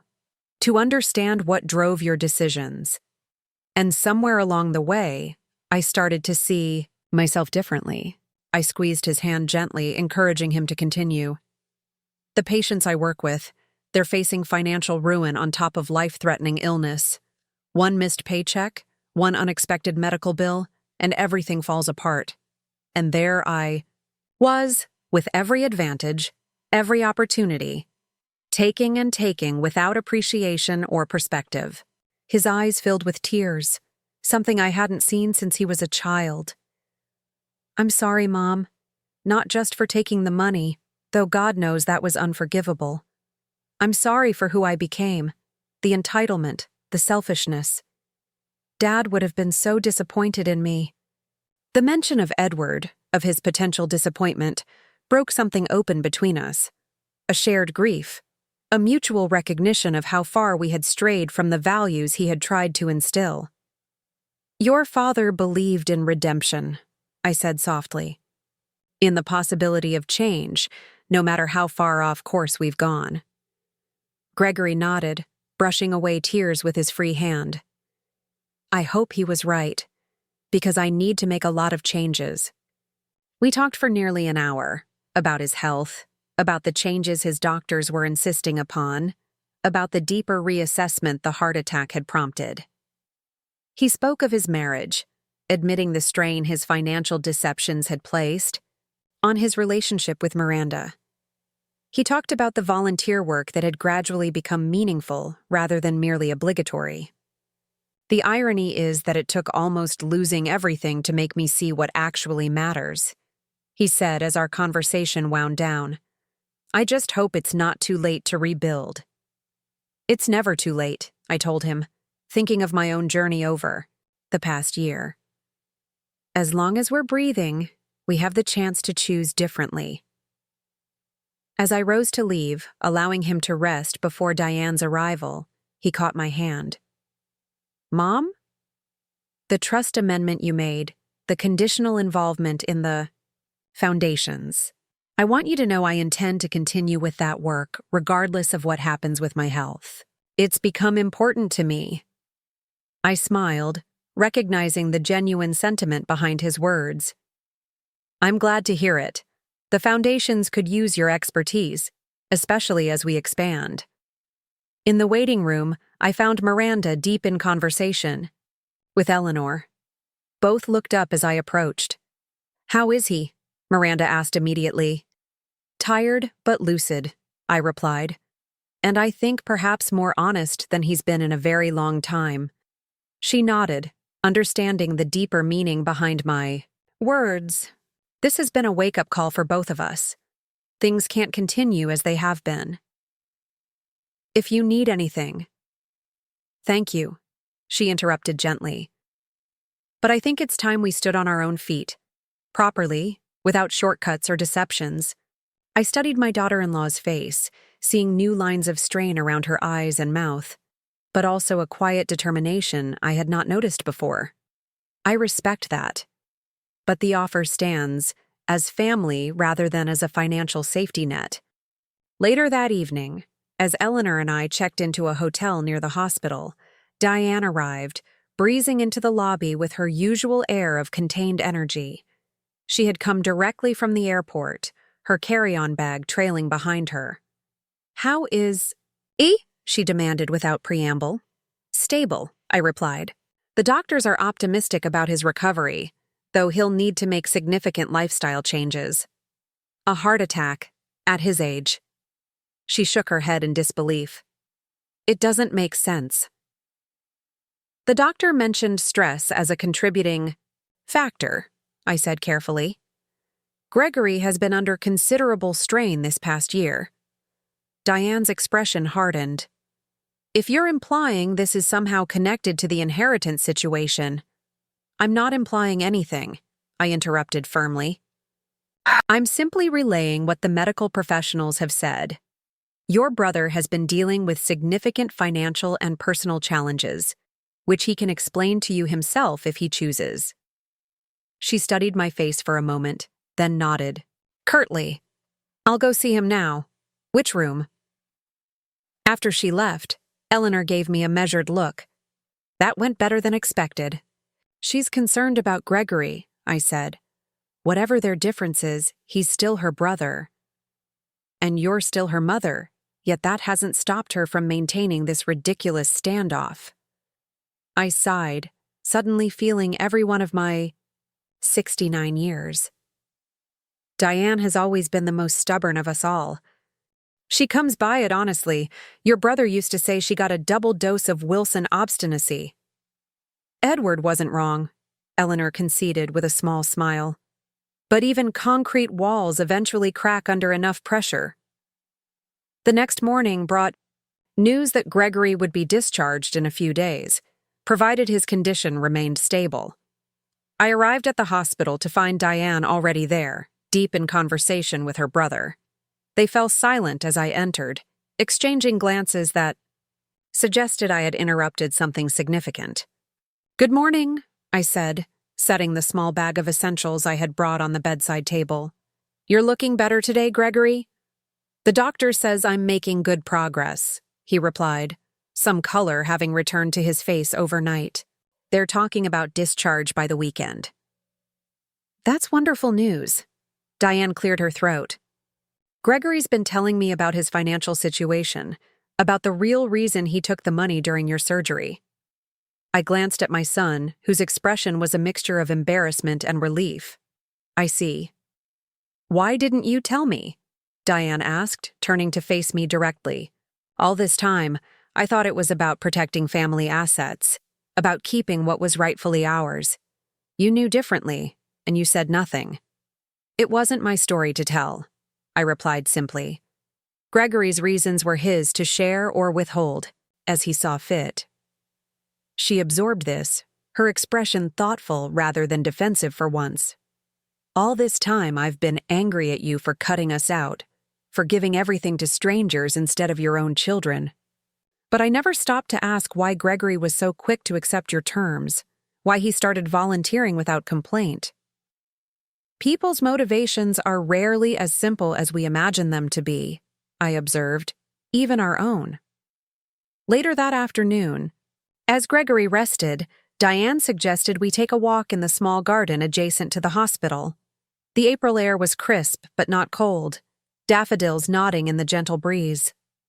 "I've been wrong," she said abruptly as we settled on a bench beneath a flowering cherry tree. "Not about everything, but about enough." I waited, knowing better than to interrupt what was clearly a difficult admission for her. "I still believe family should come first," she continued. "I still think it's natural for parents to want to provide for their children, to give them every advantage. But the way I went about it, taking without asking, assuming entitlement, that was wrong." "Thank you for saying that," I said quietly.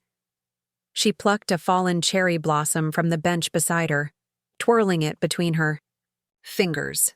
When Gregory told me how close he came to financial ruin, how the pressure of maintaining appearances nearly destroyed his marriage and ultimately his health, it made me think about my own choices. In what way? I've been so focused on accumulation, the right house, the right car, the right schools for the kids. Success defined by what I have, rather than by who I am or what I contribute. She looked up, meeting my eyes directly. "That's not who I want Emma and Ryan to become." The mention of her children, particularly Emma with her passionate commitment to the foundations, seemed to underscore the generational implications of our choices. "It's never too late to course correct," I told her, echoing what I had said to Gregory. "To choose differently going forward." She nodded slowly. "I've been thinking about your offer, about consulting for the advisory board. I'd like to accept, if it's still open." "It is." "Not as a volunteer," she clarified quickly. "I still believe my professional expertise has value, but I'm willing to reduce my usual rate, significantly." I smiled at the characteristic bargaining. Some things about Diane would never change, and perhaps that was as it should be. We were not aiming for transformation into entirely different people, but rather for growth and realignment within the essential selves we had always been. "The board would welcome your expertise," I said, "and perhaps in time you might find other ways to contribute as well." She regarded me thoughtfully.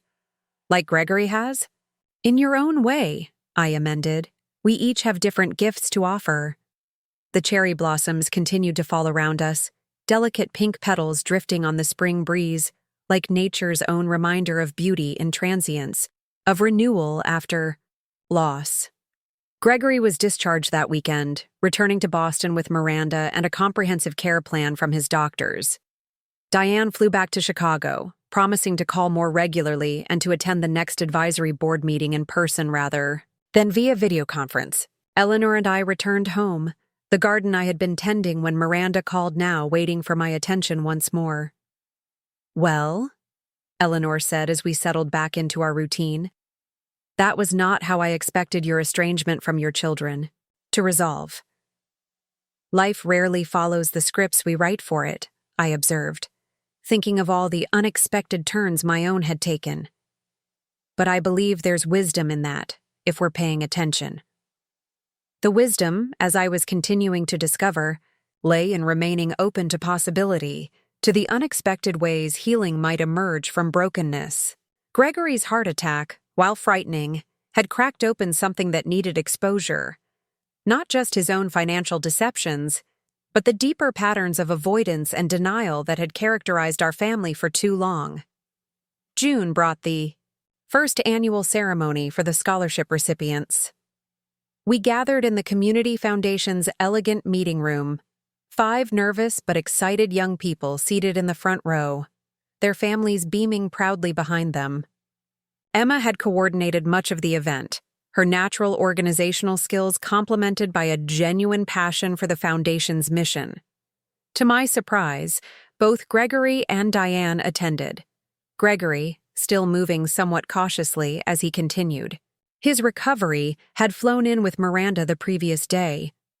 Diane had arrived that morning, immaculately dressed as always, but with something different in her demeanor, a certain thoughtfulness that hadn't been there before. As I rose to address the gathering, I felt a momentary hesitation. Public speaking had never been my strength, had always been Edward's domain. But as I looked out at the faces before me, the scholarship recipients full of hope and determination, my own family present despite all we had been through, I found the words flowing naturally. The purpose of privilege, I began, is not accumulation but distribution, not hoarding but sharing, not isolation but connection. I glanced at Gregory and Diane, seated side by side for the first time in months. This foundation exists because of a difficult truth I confronted late in life, that what we leave behind is not measured in dollars but in impact, not in possessions but in possibilities created for others. The reception afterwards was filled with conversation and connection. I watched as Gregory spoke with one of the scholarship recipients, a young man interested in ethical approaches to finance. Diane, to my surprise, was deep in discussion with the Foundation's director about expanding the program's reach. Eleanor sidled up beside me, handing me a glass of sparkling water. "Look at you," she said softly. "Building a legacy that matters." "We're building it together," I corrected her. "All of us in different ways." "Even Diane?" she asked skeptically. I nodded toward my daughter, who was now explaining something with characteristic intensity, her hands moving in emphatic gestures as the director nodded in agreement.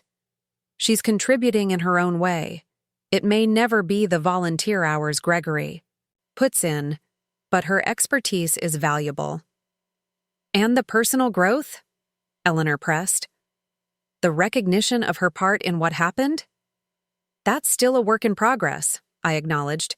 "But there are signs of movement. Small ones, but real." Later that evening, as the event wound down, Emma approached me with an excited gleam in her eye. "Grandma, I've been thinking about next year's program. What if we expanded to include mentorship opportunities, connecting the scholars with professionals in their fields of interest?" "That sounds like an excellent idea," I replied, touched by her enthusiasm. "Why don't you draft a proposal for the board to consider?" "I already have." She pulled out her tablet, quickly navigating to a detailed document.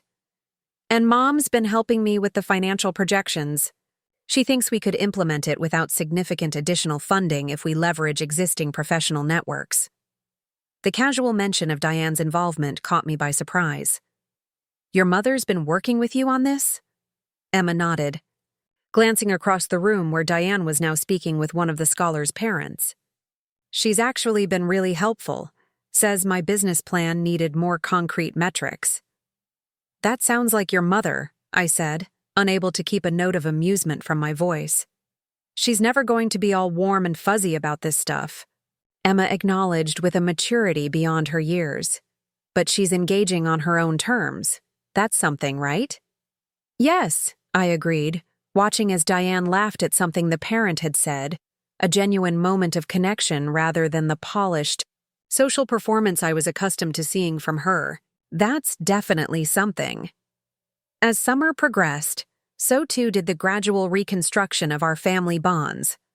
Gregory returned to work on a part-time basis, his health slowly improving as he maintained the lifestyle changes his doctors had prescribed. More surprisingly, he and Miranda had begun marriage counseling, working to rebuild the trust that had been eroded by financial deception and misplaced priorities. "It's the hardest thing I've ever done," he admitted during one of our weekly phone calls. "Harder than recovering from the heart attack, honestly. Facing who I've been, the choices I've made, the people I've hurt." "But worth it?" I asked. "Absolutely," he replied without hesitation. "For the first time in years, I feel like I'm living authentically.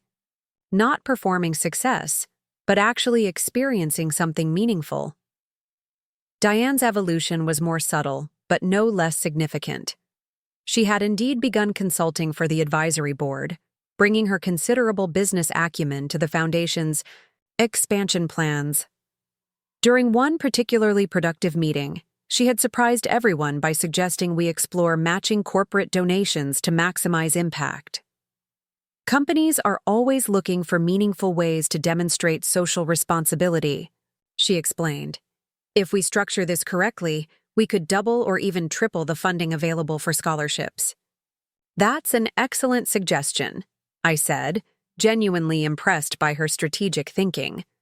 She had nodded, accepting the praise without her usual defensiveness. I've been giving this a lot of thought. There's potential here that we're not fully leveraging.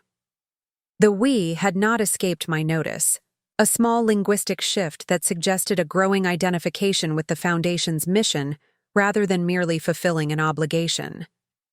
By late summer, as the garden Edward had planted reached its full bloom, I found myself reflecting on the journey of the past year and a half. The betrayal that had initially seemed like an ending had instead become a beginning. Painful, yes, but ultimately generative in ways I could never have anticipated. One evening, as Eleanor and I sat on the porch watching fireflies rise from the darkening lawn, she asked the question that had been hovering unspoken between us. "Are you happy, Ruth, with how things have turned out?" I considered the question carefully, knowing she deserved an honest answer. Happy isn't quite the right word. At peace, perhaps. Engaged in something that matters. Connected to my own sense of purpose in a way I hadn't been for many years. And with Gregory and Diane? With how those relationships have evolved? I'm grateful for the progress, I said thoughtfully. Not because they've become perfect children, or because all wounds have been healed, but because we're relating to each other more honestly now. Without the pretense and performance that characterized our interactions for so long. Eleanor nodded, understanding as always. And the money? Do you ever regret redirecting your estate as you did? Not for a moment, I replied without hesitation. The foundations are doing exactly what I hoped they would do. Creating opportunity, addressing genuine need, extending the impact of resources beyond what would have been possible otherwise. As if to underscore this point, my phone chimed with a message from Emma. She had sent a photo of herself with one of the scholarship recipients at a college orientation event, both of them smiling broadly at the camera. The caption read simply, "Making a difference together." I showed the image to Eleanor, who smiled in response. She's carrying your legacy forward in her own way. A better legacy than I initially imagined, I acknowledged. One based on values rather than mere inheritance. The fireflies continued their dance across the lawn, points of light appearing and disappearing in the gathering darkness. Like the uncertain trajectory of human lives, I thought. Moments of illumination interspersed with periods of shadow, the pattern revealing itself only through patient observation and the passage of time. The heart attack that had nearly taken Gregory's life had forced a reckoning none of us had anticipated. Diane's gradual, still evolving shift toward engagement with the foundations had opened possibilities for a different kind of relationship than the one we had known before. Emma's passionate embrace of the work had extended its reach, creating connections across generations and circumstances. And I, approaching my 70th birthday, had found not just resolution to the betrayal that had shaken my world, but a renewed sense of purpose and agency. The children who had once divided my assets now found themselves participating, each in their own way, at their own pace, in stewarding a more meaningful legacy than mere money could provide. It was not the future I had once envisioned. It was, in many ways, something better, more authentic, more aligned with my deepest values, more likely to create lasting positive impact beyond the boundaries of our immediate family. As darkness fell completely and we moved inside, I paused for a moment in the doorway, looking back at the garden Edward had planted so many years ago. Like the foundation that now bore his name, it continued to flourish. Not because of careful preservation of what had been, but because of thoughtful cultivation of what could still grow. My 70th birthday arrived on a perfect autumn morning. the kind that bathes the world in golden light and makes even the simplest things appear extraordinary. Eleanor had insisted on a celebration, overriding my protests that it wasn't necessary. 70 years of Ruth Wilson deserves acknowledgement, she had declared firmly. Nothing extravagant, but certainly not nothing. So I found myself in the back garden that morning, seated at a table draped in my mother's old lace tablecloth, surrounded by faces that reflected various chapters of my long life. Gregory and Miranda had driven up from Boston the previous evening. Diane had flown in from Chicago with Ryan and Emma. A few neighbors and longtime friends completed the gathering, along with Jonathan and his wife Claire, and Dr. Martinez, whose expert care had given me these additional years. "A toast," Eleanor announced, raising her glass of mimosa. "To my sister Ruth, who has never taken the easy path when the right one beckoned." "To Ruth," the others echoed, glasses lifted in the dappled sunlight. I looked around the table, taking in each face. Gregory, looking healthier than he had in years, the strain of constant performance replaced by something more authentic. Miranda beside him, her hand resting lightly on his, a quiet connection re-established through honest reckoning. Diane, still elegant and contained but with subtle differences, a readiness to listen rather than simply wait for her turn to speak, an occasional unguarded smile. Ryan, now in his first semester of college, showing hints of the man he would become. And Emma, vibrant and purposeful, already stepping confidently into her own vision of what mattered. "I'm very lucky," I said simply, raising my own glass in response. The celebration was exactly as Eleanor had promised. Nothing extravagant, but certainly not nothing. We ate the feast she had prepared, enjoyed the perfect weather, and shared stories that wove together the disparate threads of my 70 years. There were gaps, of course, and shadows. Edward's absence felt particularly acute on such occasions, but there was also a genuine warmth that would have seemed impossible during the dark days following my surgery. Later, as the gathering was winding down, Emma approached me with a small wrapped package. "This is from all of us," she said, indicating her parents and brother. "But it was my idea." I unwrapped it carefully to find a leather-bound book with Wilson family legacy embossed on the cover. Inside were professionally designed pages documenting the work of the foundations, photographs of scholarship recipients, stories of cardiac patients who had received life-saving care, accounts of elderly individuals protected from financial exploitation. Interspersed among these were family photographs spanning decades, from Edward and me as newlyweds to recent images of Emma at foundation events. "It's a living document," she explained, turning to the blank pages at the end of the book. "We'll continue adding to it as the foundations grow and evolve. I thought you should be able to see your legacy taking shape." I traced my fingers over a photograph of Edward in his early 40s, standing proudly outside the offices of the investment firm he had built from nothing. "Your grandfather would be very proud of this," I said quietly. "Not just of what the money has accomplished, but of how you've engaged with its purpose." Emma nodded, then hesitated before adding, "Mom and Dad contributed too. They each wrote something for the introduction." I turned back to the front of the book, finding a page titled Reflections, with entries from both Gregory and Diane. Gregory's was characteristically direct.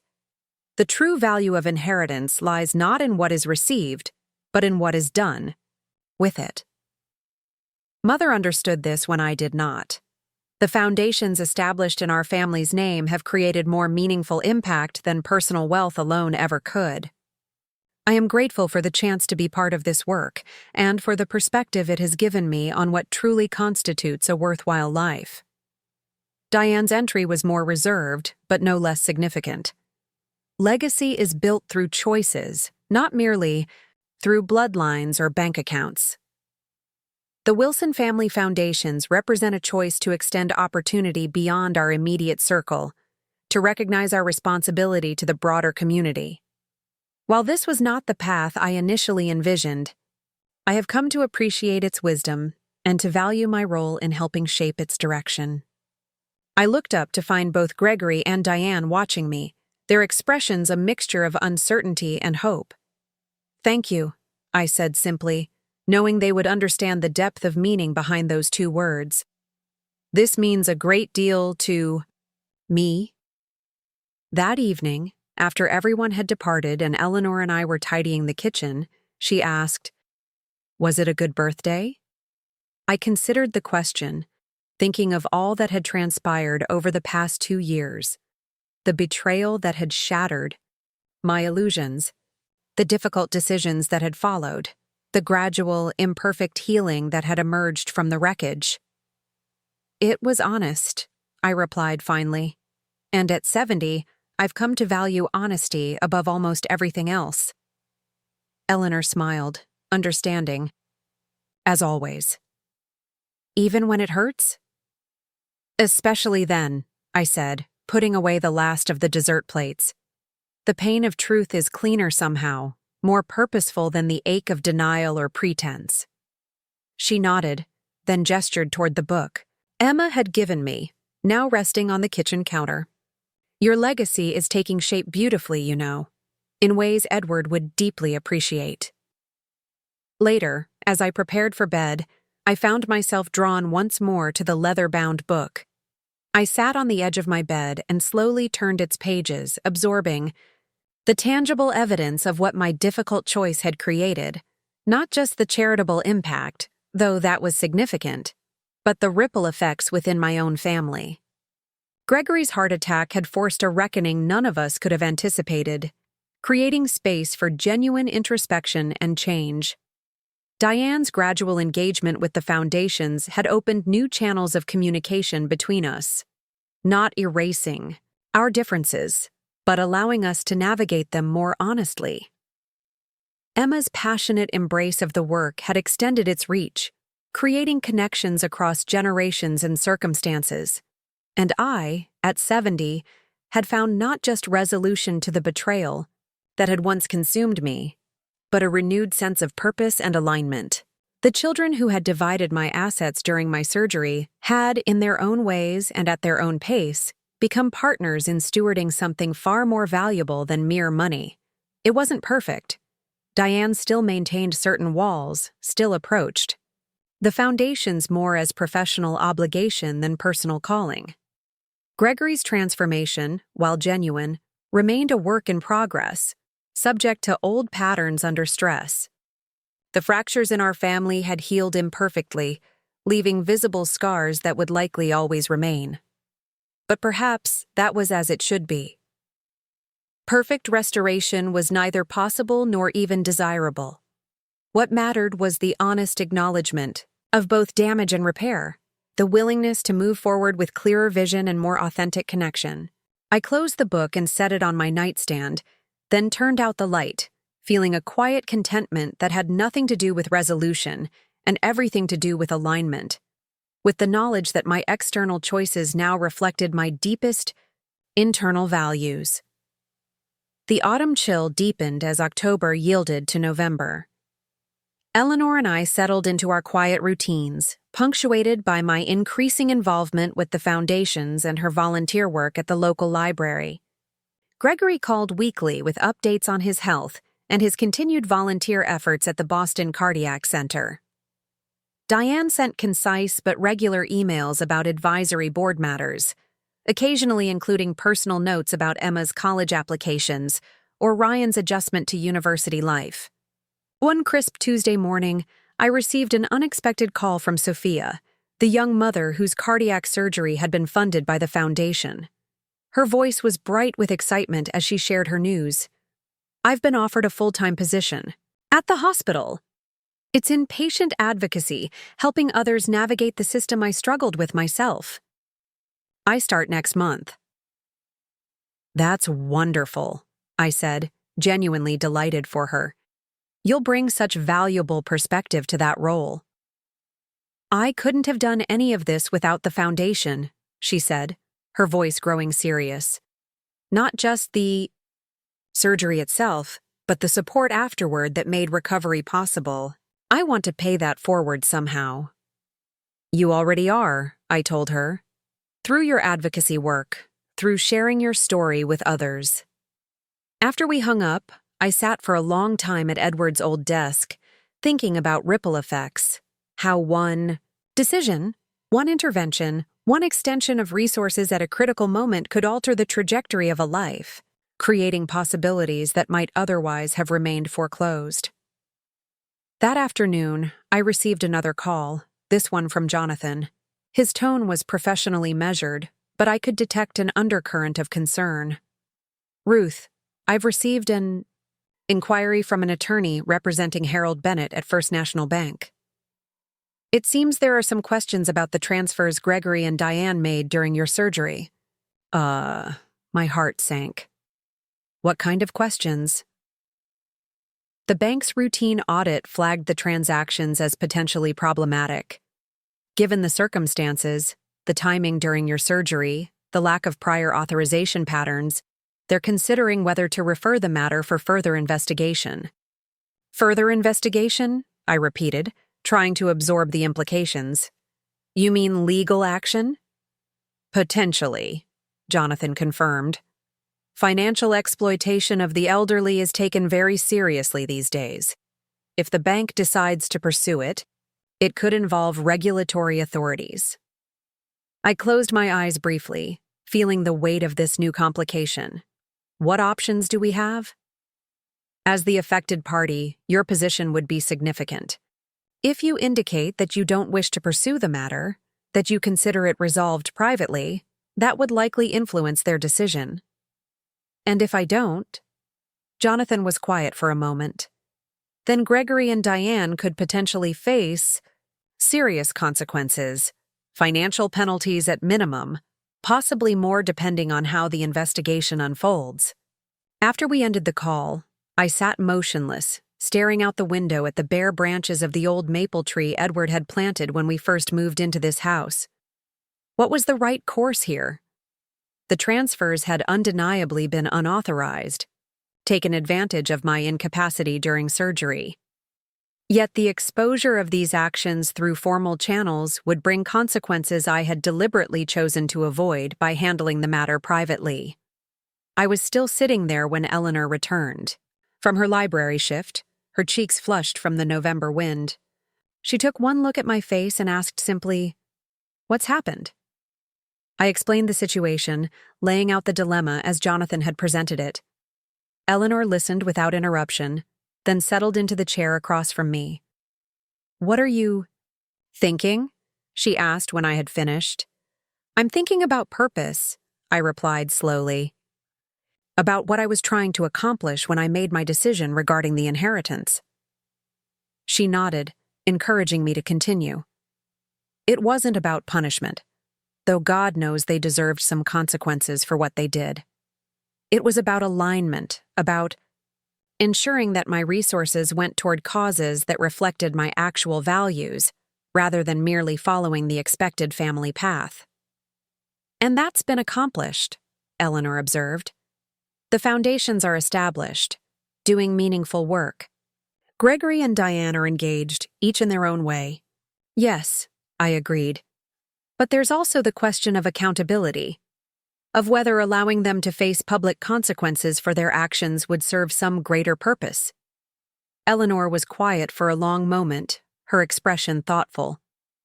When Edward was alive, do you remember what he used to say about the difference between justice and restoration? I smiled faintly at the memory. Edward, with his characteristic precision, had often drawn this distinction in both business and personal matters. He said that justice focuses on what is deserved, while restoration focuses on what is needed. That both have their place, but they achieve different ends.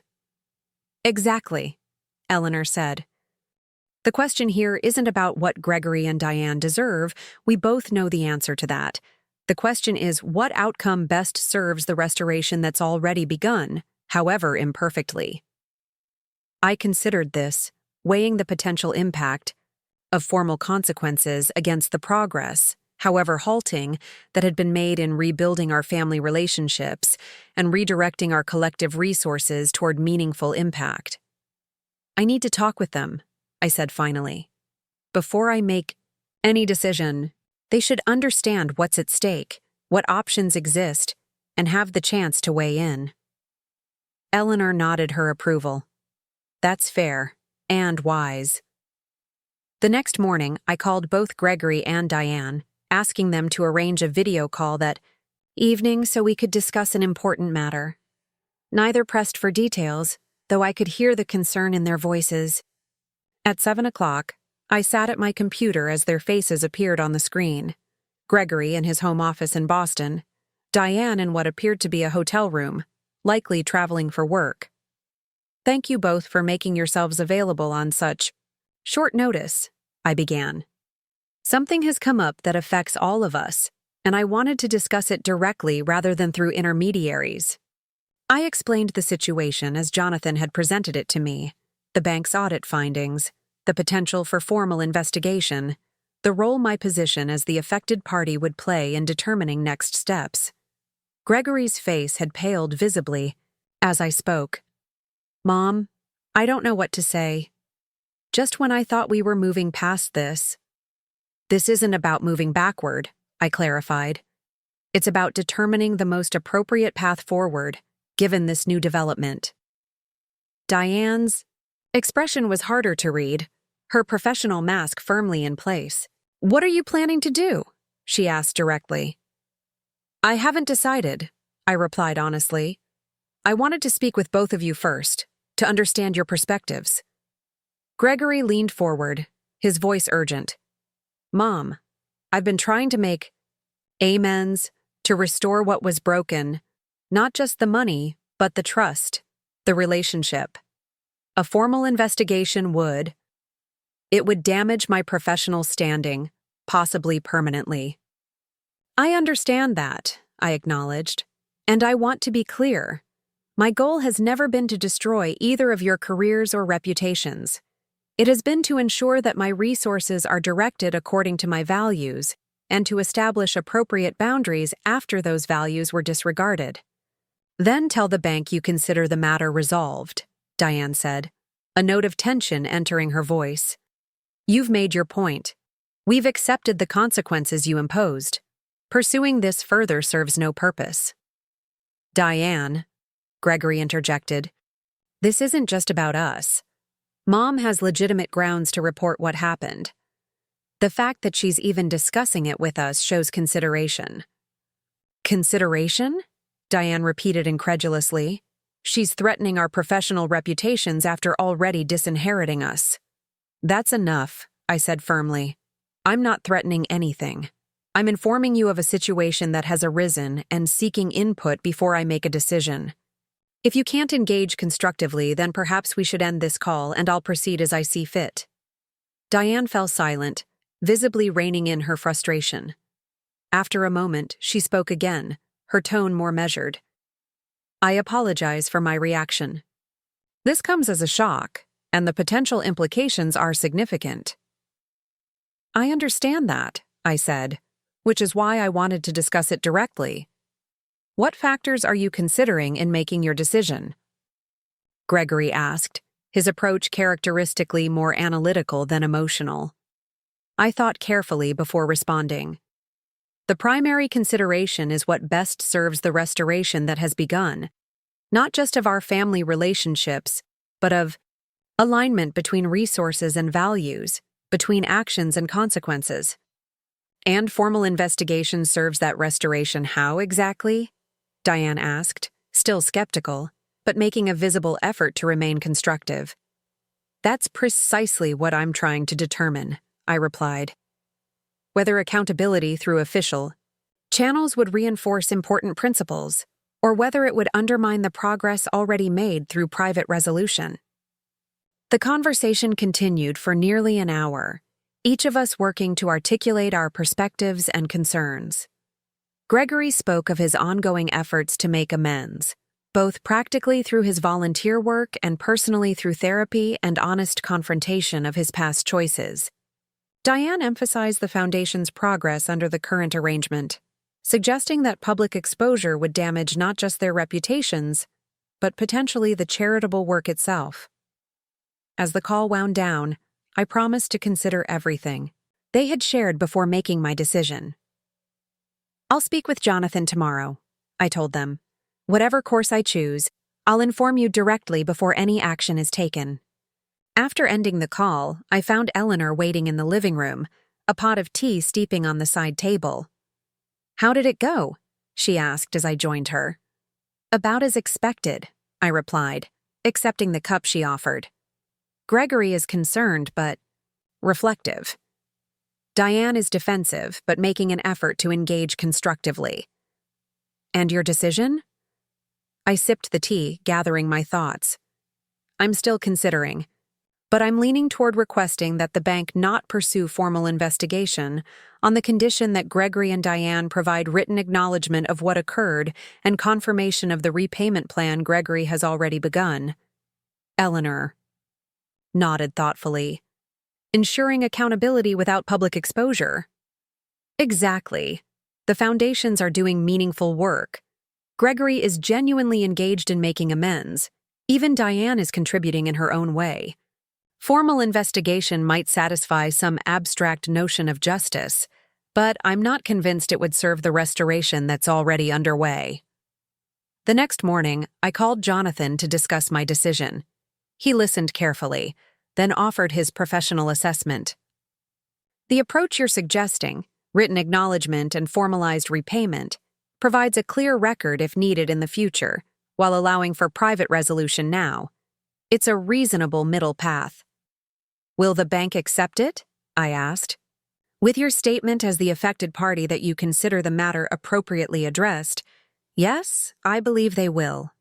With that settled, I called Gregory and Diane individually to inform them of my decision. Gregory's relief was palpable, his gratitude genuine. "I won't squander this opportunity," he promised.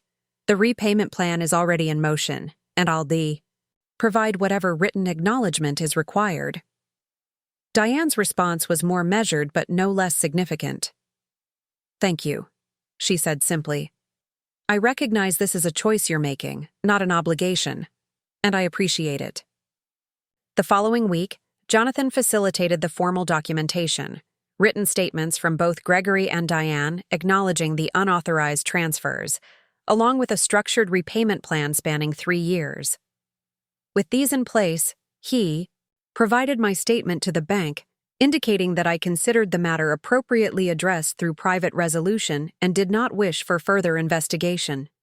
As November yielded to December, and the first light snow dusted the garden, I found myself reflecting on the journey of the past 2 years. The betrayal during my surgery had forced a reckoning none of us had anticipated, creating painful but necessary clarity about the true nature of our family dynamics. The difficult decisions that followed had redirected not just financial resources, but personal energies, creating new pathways for meaningful impact and authentic connection. It wasn't the family story I had once imagined for myself. It was messier, more complex, marked by both failures and unexpected grace. But it was honest in a way our previous interactions had not been, stripped of the comfortable illusions and unexamined patterns that had characterized our relationships for too long. One snowy afternoon, as Christmas approached, I sat at Edward's desk reviewing the quarterly reports from the foundations. The scholarship program had expanded to include mentorship connections, just as Emma had proposed. The cardiac care initiative had funded surgeries for 7 additional patients beyond Sophia, each with their own story of restored health and opportunity. The Elder Protection Program had begun educational outreach in retirement communities, helping vulnerable seniors recognize and avoid financial exploitation. The irony of this last focus area was not lost on me. That my own experience of exploitation had led to resources being directed toward protecting others from similar harm. There was a certain poetic justice in it, a transformation of personal injury into broader protection. As I finished reviewing the reports, my phone rang with a call from Emma. "Grandma," she said without preamble, I've been thinking about the summer internship program we discussed for the foundations. What if we expanded it to include positions specifically for students interested in elder advocacy and protection? That sounds like an excellent addition, I replied, struck once again by my granddaughter's natural alignment with the values I had tried to instill. Why don't you draft a proposal for the next board meeting? Already working on it, she said, her enthusiasm evident even through the phone. And Mom's been helping me with the budget projections. She says it's actually more cost-effective than we initially estimated. The casual mention of Diane's involvement no longer surprised me. Over the past months, her engagement with the foundations had expanded beyond mere professional consultation to include genuine contribution to their strategic direction. It wasn't the passionate commitment Emma demonstrated, or the personal transformation Gregory had undergone. But it was significant in its own way, a recognition, however qualified, that directing resources toward meaningful impact rather than mere accumulation had merit. After ending the call with Emma, I walked to the living room window, watching the snow continue to fall in the gathering dusk. Eleanor had gone to her book club meeting, leaving the house wrapped in peaceful silence. In that quiet moment, I found myself speaking aloud to Edward, a habit I had developed in the years since his passing. "You would be proud of what's emerging," I said softly. "Not just of the foundations and their work, but of the honesty that's finally possible between us all." It came at a high cost, but perhaps that was necessary. Perhaps we needed that clarity, that stripping away of comfortable illusions. The snow continued to fall, blanketing the garden in pristine white, covering the dormant plants that would, come spring, emerge once more in new growth. There was wisdom in that cycle, I thought, in the necessary dormancy that precedes renewal, in the clarity that emerges from being stripped to essentials. The children who had divided my assets during my surgery had, in their own ways and at their own pace, become participants in something more meaningful than mere inheritance. The love that had once been expressed primarily through financial provision and family obligation had been challenged, broken open, and gradually reconstructed in more authentic form, still imperfect, still evolving, but more closely aligned, with genuine values than with comfortable patterns. It wasn't the happy ending of a fairy tale. It was something more complex and ultimately more satisfying, a recognition that endings are rarely clean or complete, that healing happens gradually and often leaves visible scars, that wholeness emerges not from perfection, but from integration of both damage and repair. As darkness fell completely and the snow-covered garden disappeared from view, I turned from the window and moved through the quiet house, turning on lamps against the early winter night. The leather-bound legacy book Emma had given me for my birthday sat on the coffee table, its pages documenting both the foundation's impact and our family's evolving story. I opened it briefly, turning to the blank pages at the back that awaited future entries. There would be many, I suspected, some recording continued progress, others noting inevitable setbacks, all part of the complex, imperfect, genuine legacy that was still taking shape. The betrayal during my surgery had been a wound, deep and painful. But like many wounds, it had also been a doorway, an unwelcome but ultimately transformative passage into greater clarity, more authentic connection, and more meaningful impact. The children who had divided my assets had inadvertently set in motion a profound realignment of resources with values, of relationships with reality, of legacy with purpose. This, I realized, was the true inheritance I would leave behind, not merely financial resources directed toward worthy causes, but the lived example of choosing alignment over comfort, authenticity over illusion, restoration over mere justice. It was a legacy still being written, page by page, choice by choice, its full shape visible only in glimpses but its direction increasingly clear. As the snow continued to fall outside my window, I closed the legacy book and returned it to its place on the coffee table. There would be time for more entries, more chapters in this unfolding story. For now, it was enough to recognize how far we had all come from that hospital room 2 years ago. Not to completion or perfection, but to something genuine and aligned, and, in its own imperfect way, deeply right. Spring arrived with a riot of color in the garden Edward had planted decades ago. At 71, I found myself moving a bit slower, but with no less purpose as I tended the perennials emerging from their winter dormancy.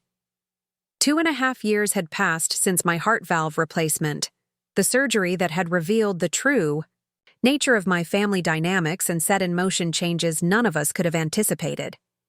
The quarterly board meeting for the foundations was scheduled for tomorrow, and for the first time, all 3 generations of Wilsons would be present.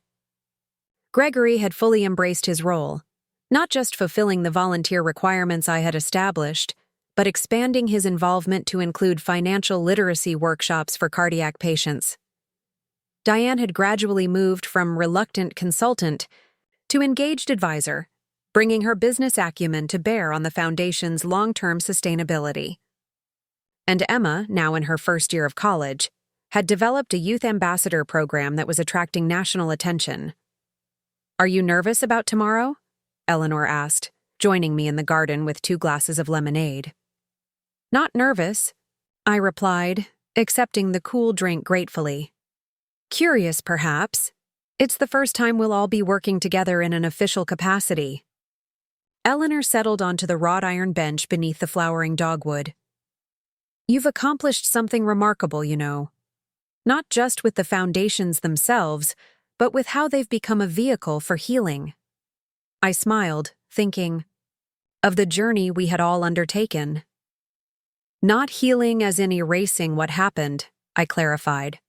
"More like integration, acknowledging the fractures while building something new around them."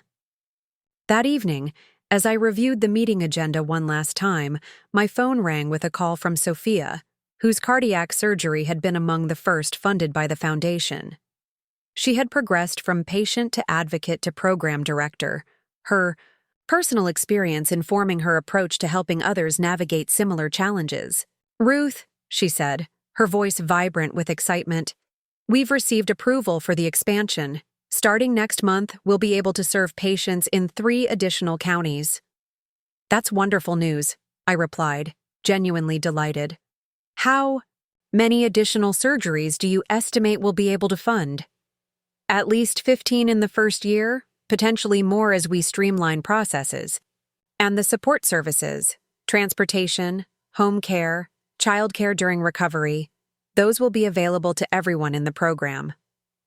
After we hung up, I sat quietly for a moment, absorbing the impact of what she had shared. 15 additional surgeries meant 15 lives potentially saved or transformed. 15 families spared the financial devastation that often accompanies medical crisis. The ripple effects would extend far beyond those immediate beneficiaries, creating patterns of possibility where barriers had once existed. The board meeting the next day unfolded with a productivity that would have seemed impossible during the fractured days following my surgery.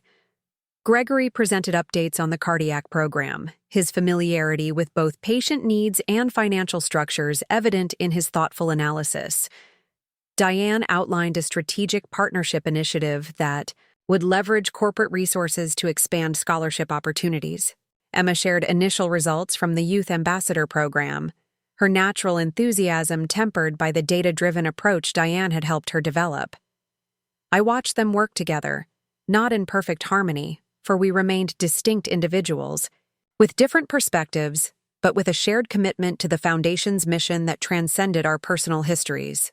The betrayal that had once threatened to destroy our family had instead become the catalyst for something more authentic and ultimately more valuable. As the meeting concluded and board members began to disperse, Emma approached with a tablet in hand. "Grandma, look at this," she said, pulling up a series of photographs. "These are from yesterday's scholarship recipient workshop. We paired each student with a mentor in their field of interest." I scrolled through the images, noting the engaged expressions, the animated conversations captured in these moments of connection. This was the true measure of success, I realized. Not the dollars directed or programs established, but the human impact, the doors opened, the possibilities created. Gregory joined us, his expression reflective. "It's becoming something significant," he observed, "beyond what any of us initially imagined." "That's the nature of legacy," I replied. "If it's alive, it grows beyond our original vision." Later that afternoon, as we gathered for a family dinner at my home, I looked around the table at these people who shared my blood and history. The fractures remained visible if one knew where to look, certain topics still carefully avoided, certain interactions still carrying echoes of past wounds. But wrapped around those fractures was something new and genuine, not the facade of family harmony we had once maintained, but an authentic engagement with both our imperfections and our possibilities. The children who had divided my assets during my surgery had not become perfect, neither had I. But we had all become more honest, with ourselves, with each other, with the legacy we were creating. The inheritance I would eventually leave behind would be measured not in dollars distributed, but in values transmitted, not in genetic continuity alone, but in meaningful impact that extended far beyond our immediate circle. As twilight gathered, outside the windows and conversation flowed around the table, I felt a profound sense of rightness, not because everything had been resolved or redeemed, but because truth had finally been given its proper place in our family narrative. The heart that had required surgical repair had also demanded emotional truth-telling, and both interventions had ultimately given me a fuller, more authentic life than I might otherwise have known.